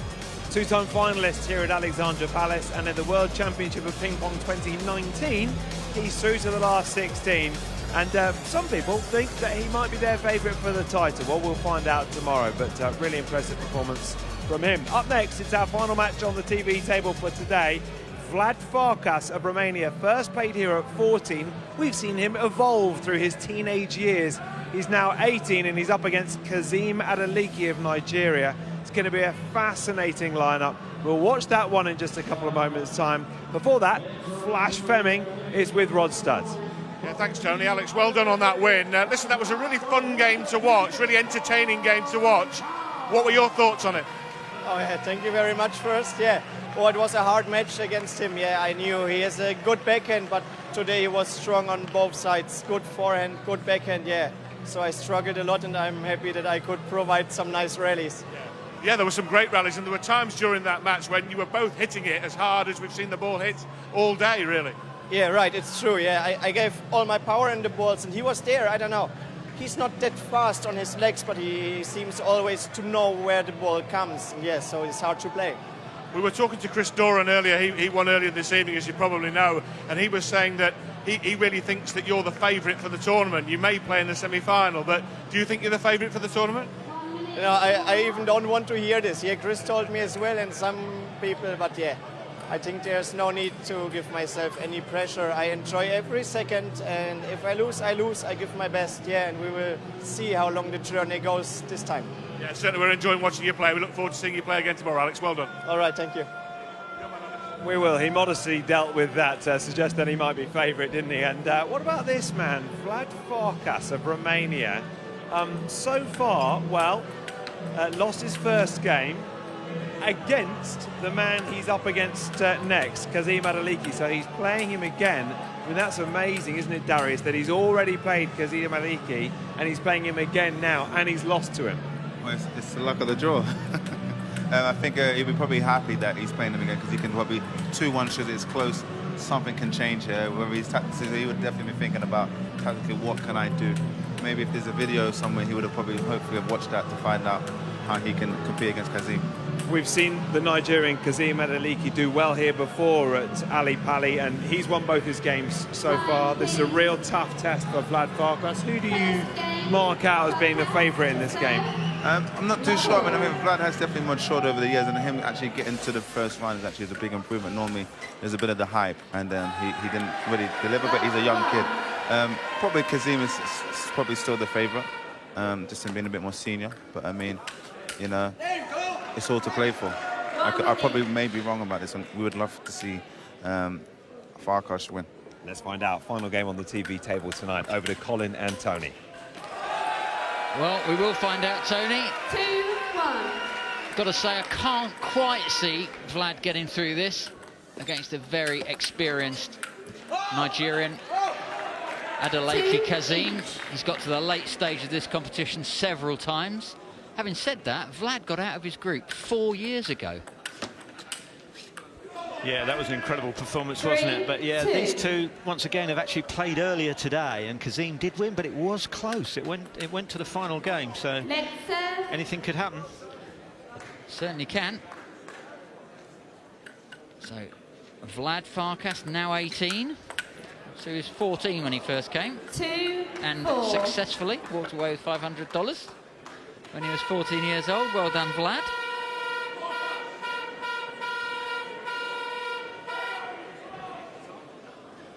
Most of the players that play this game really well are the more experienced ones. 3-4. Tends to attract people and have success with people that are older on general than they are in sponge rubber table tennis. Maybe Vlad is going to change all of that. 18 years old, 4th appearance at the event. Looks like he's got a career playing here. Oh, and that shows his class. 5-4. Beautiful stuff, Vlad. Bang.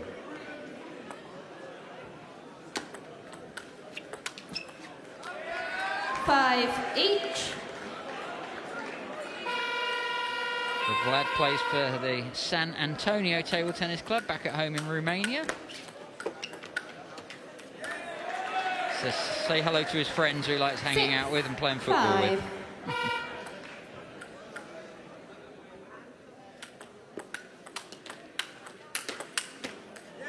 And there we see what Kazim's good at. Really strong forehand. And you can see already he's looking to play that as much as possible. Certainly taking it on the backhand corner.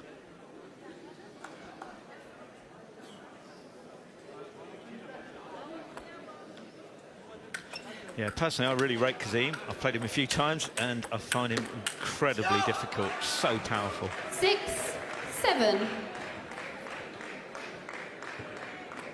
Yeah, sometimes it's hard to feel the power of those punches, and that would have been a big one down the line.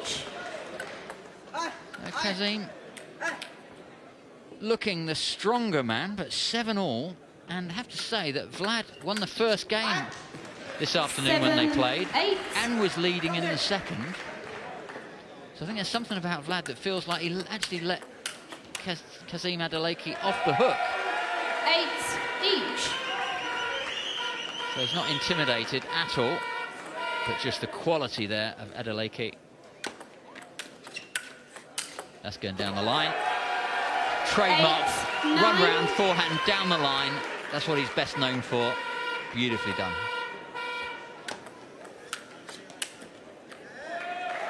Ten, 8.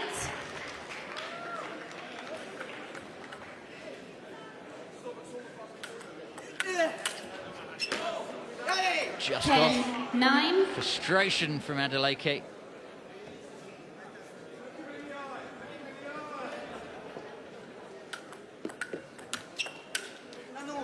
He's running around, but just playing off his playing shoulder. Can't get a full stroke 11. in.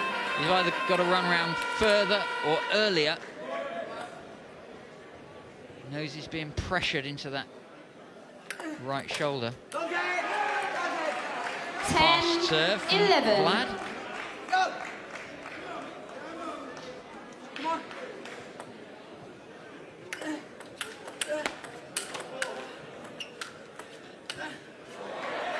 And they're a really good example, Tony, of 12, Kazim Adeleke 10. playing a really powerful shot when it comes back, a more measured stroke to change the pace. Wow, no messing, he's winning and going to use the double point ball. So not using it for escape, but using it to press on. Excuse the pun.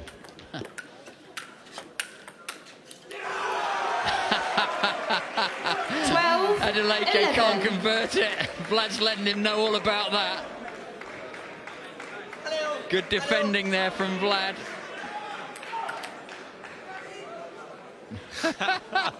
Vlad giving Kazim the stare. Not intimidated by a much larger man, shall we say? Yeah. 11-13. Oh, this is great stuff all round. Wonderful quality. And that's a great forehand from Vlad. And again, now he's stretched. Here comes the drop shot. Kazim having to play gently.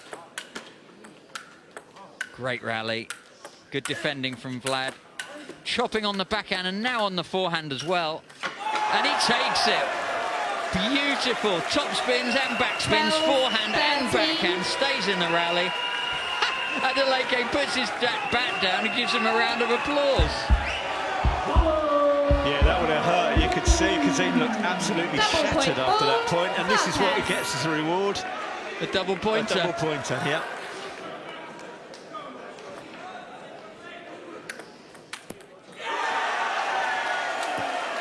And he takes it. 14-13 up. So now it's game point to Vlad. Both double point opportunities have been taken. No more in this match. Game point. Adeleke to serve.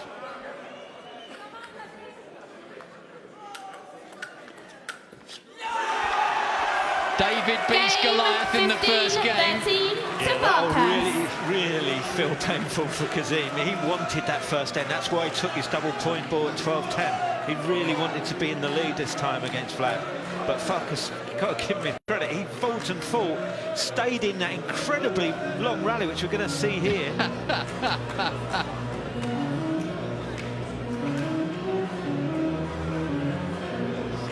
So this is how this one finished. He says, thank you very much. I'm off.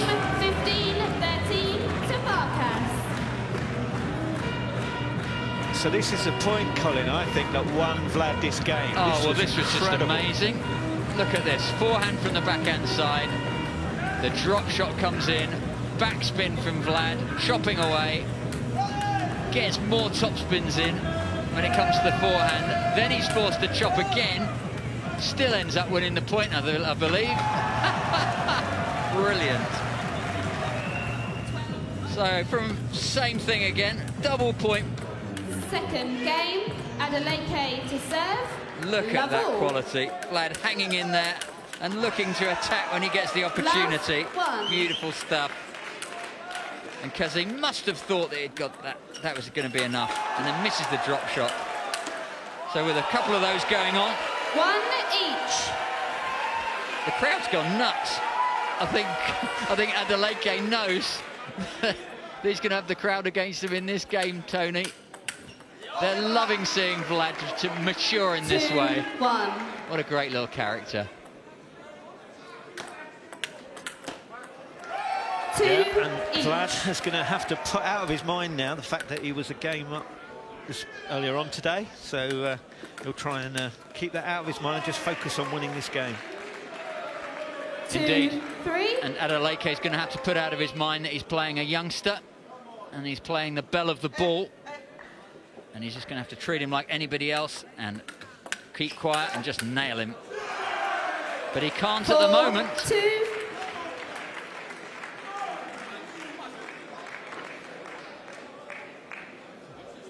Look at the energy. Vlad's bouncing around. I said to Vlad, what's your favourite aspect of ping pong? And he just said, the atmosphere at Ali Pali. 5-2. He just loves being here.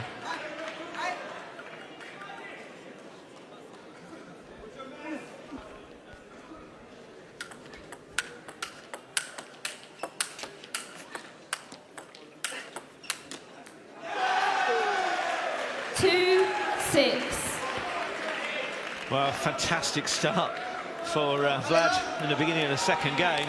Kazim really under pressure now. He's going to have to find a way back into this.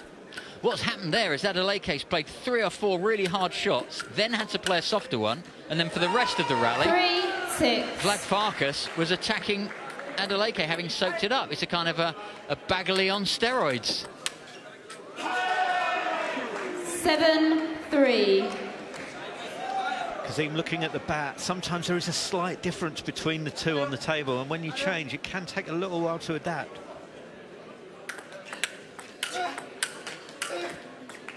Yeah, good point, Tony. 7-4. Just the machining of the bat might, with the sensitivity that the players have, they can feel a slight difference. Having said that, the bat that Adeleke is currently holding was good enough for Vlad when he took the first game. So it's not a problem of quality, it's just a matter of difference and adaptability. Certainly, Vlad's at home with his equipment there. This is amazing. 15-13, 8-4. But he said he was winning by a game and a lead. And he knows he can't afford to let this one drop. If Vlad loses the second, you've got to back Adeleke for the third after a comeback. So Vlad's got to put him away 2 straight, I believe. 9-5. Will the belief last?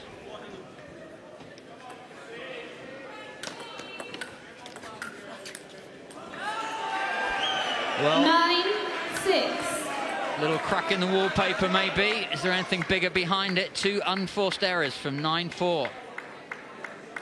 It's got to come back positive now. 7-9. Well, Kazim chipping away at that lead. It's actually managed to slow the ball down a couple of times and draw an error from Vlad. What a way out of it. What a way out of that run. Adeleke looked like he was coming back. He was looking more confident. Vlad was struggling, but that has changed everything. 10-8.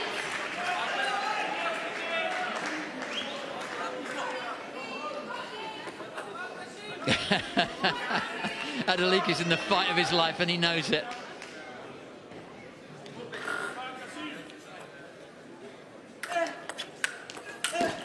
Oh, slow to get around that Adeleke, wasn't it? But he made the shot from a very late ball.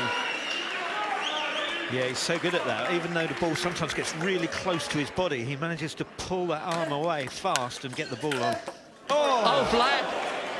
He's done the same as Adeleke. Run around, go down the line, and it's hit the edge.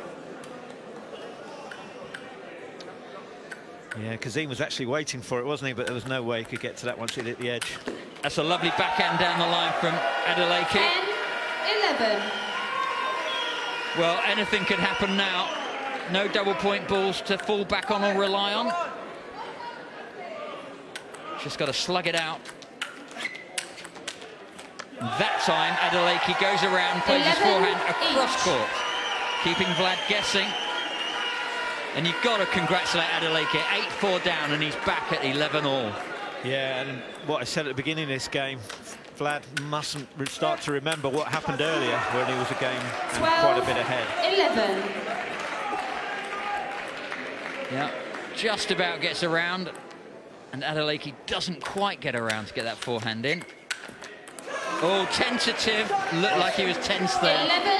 Yeah, it definitely was. He held back with that forehand, didn't let the arm go through the same speed as usual, and it just drops off into the net. Nerves from both players at different times. Vlad's bouncing again. 13-11, but Adeleke serving.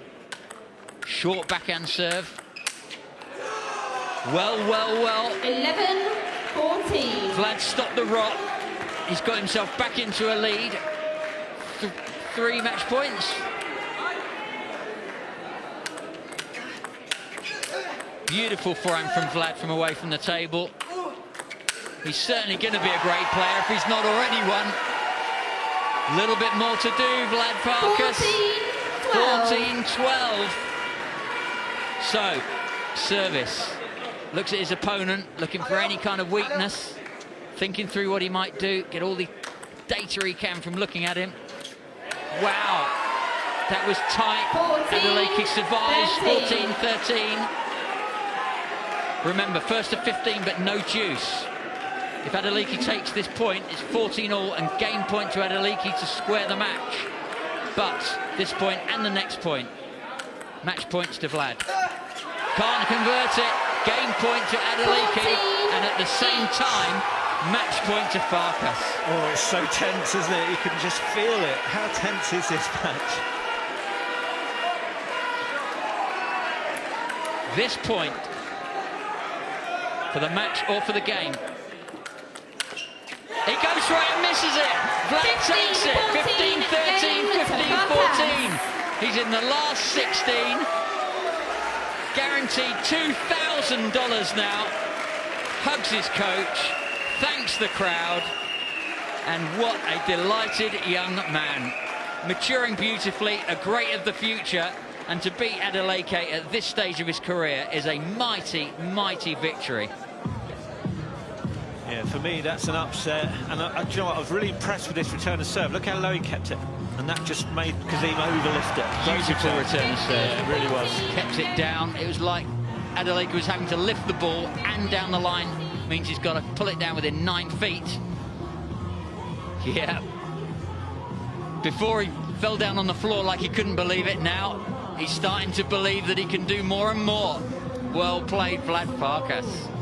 Wonderful victory. So that takes him through, and he will play Wang of China, the current world champion. Yeah, that's a tough draw.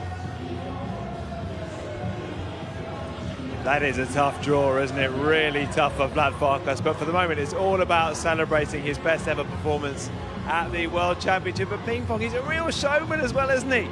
The fans love him. And Vlad Farkas, who we first saw at age 14, he was a show at age 14. He still is at 18, and he's definitely getting better with age as well. Wonder how far he can go. Brilliant performance from Vlad Farkas, who looked like there was a bit of gamesmanship at one point going on there. Definitely kind of staring his opponent out, but what a match, and really enjoyable. Well, we've had a terrific evening session, and we've seen the power of the Chinese players. The first player to go through to the last 16 was Hu of China, beating Schwarzer 2-0, and he is through. Gavin Rumgay, the Rum Dog. Scottish player, so popular. A wry shake of the head. He's through to the last 16. And this is the only female player left in the draw. Ji Chen of China. Excellent, got more spin than virtually any other player in this competition. That was Yan going through, the Chinese showing how strong they are. And Martin Sorensen beating Grondavold 2-1. Home favourite Andrew Bagley is through, as is Maxim Shmiryov. He's won this 3 times. Could he win a 4th? As is Andrew Bagley, 2-time world champion. And he was excellent. Chris Doran, all 6'8" of him, is through to the last 16. And he thinks this man is his favourite. Alexander Fleming of Germany. He's made the final twice. Can he make it 3 times? Game 15-11. And the current world champion Wang making it through as well, while we were watching Vlad Farkas. And just confirmation of Vlad Farkas beat Kazim Adeliki. And brilliant celebrations. Can't wait to see him play tomorrow as well. The showman from Romania. Let's head over to Rod Stedden, who is with Vlad Farkas. Hi Vlad, well done. Really impressive performance. Tony was just saying we saw you here when you were just 14, didn't we? It's great to see you back here. How much did you enjoy that? Yeah, I enjoy very much coming here every year, you know, since I was 14. I enjoy playing on TV tables, so that's very amazing for me. All the fans, all the atmosphere at Alexander Palace, it's amazing. You look like a guy that's born to play on TV, that really enjoys being on TV. You're quite a showman, you've got all the hand gestures and things like that. Yeah, I enjoy playing because, you know, all the time you go, I asked all the players and they are nervous playing on TV table, especially the one at the first participation here. So, you know, when I go to TV table, that's fine for me. I came here, I enjoyed the tournament, so I try my best every year. So this year was the best result so far for me. I'm enjoying. Yeah, it's great fun to watch as well. Listen, did you think that your chance had gone to win that second game because you lost a couple of match points, but you got the one that mattered in the end? Yeah, you know, yeah, I fought for every point, so I think that made a difference. He was nervous, I could have seen it, you know. So I played him this morning on the group stage, and I was leading 1-0, 11-7, but I lost the match. So now I knew what I had to do, so it was easier for me. But anyway, Kazim is an amazing player, so. Well done. Listen, we'll see you play the defending champion Wang Shibo tomorrow, and we wish you the best of luck in the match, and thanks for talking to us. Well done. Thank you very much. Thank you. Well done, Vlad Farkas. Confirmation of today's results, and a lot of the top players, the fancied players this year going through, the likes of Rumgay, Shmiriev and Bagley and Doran all going through, and that means tomorrow is going to be a belter of a day, and we can't wait for tomorrow. This was table 2, and the likes of Wang also going through. He's the current world champion. That was the last match on table 2, and he's the defending champion, and he is through, all of which sets up tomorrow very nicely indeed. This is the top of the draw, and here are the matchups for tomorrow afternoon. Do make sure you join us, because Gavin Rumgay at the top there against one of the real Chinese talents, who you've got Chen against Monzo of Spain, and an all-Chinese clash there, and then Shmiriev versus Bagalay is just an unbelievable time, the last 16. Bottom half of the draw, you've got Sorensen against Anderson, Chris Doran in there, Alex Fleming, and Vlad Farkas up against the current world champion. So much to look forward to tomorrow. Darius has been watching today. Darius, what's been the highlight for you today? What have you enjoyed more than anything? I'll probably say the young kid winning just now. That's probably more of a surprise, but like he said, it was a close first set. Two double points was used, and he came from one. We always like to see the young ones win, especially when he's almost double. And I think he's probably definitely double Kazim's age, as in being younger. So no, it's good. Obviously, I think the English players played solid, the British players, including Rumgay. So I think it's good to see our players win so confidently and comfortably. Obviously, tomorrow's another day where the level's going to be higher again, where this is more of the business side of it now. We've had everything in terms of today. We've had terrific skills, great matches, very close matches, a little bit of needle in that last game as well. Plenty of eye contact going on, wasn't there? Yeah, absolutely. I think Vlad using, well, I wouldn't say his cuteness, but his devil side, you know. But I mean, I think he wanted it more. You know, you could see, and he played some great stuff almost from the side of his body. And for me, seeing him from last year to this year, he definitely has improved as well. So he's not just coming to Tate Park, he's come here and improved and trying to prove that he deserves to be here. Okay, Darius, thanks very much indeed. Join us tomorrow when we find out who the world champion 2019 here is at Alexandra Palace. We are back at midday on Sky Sports Arena. See you then.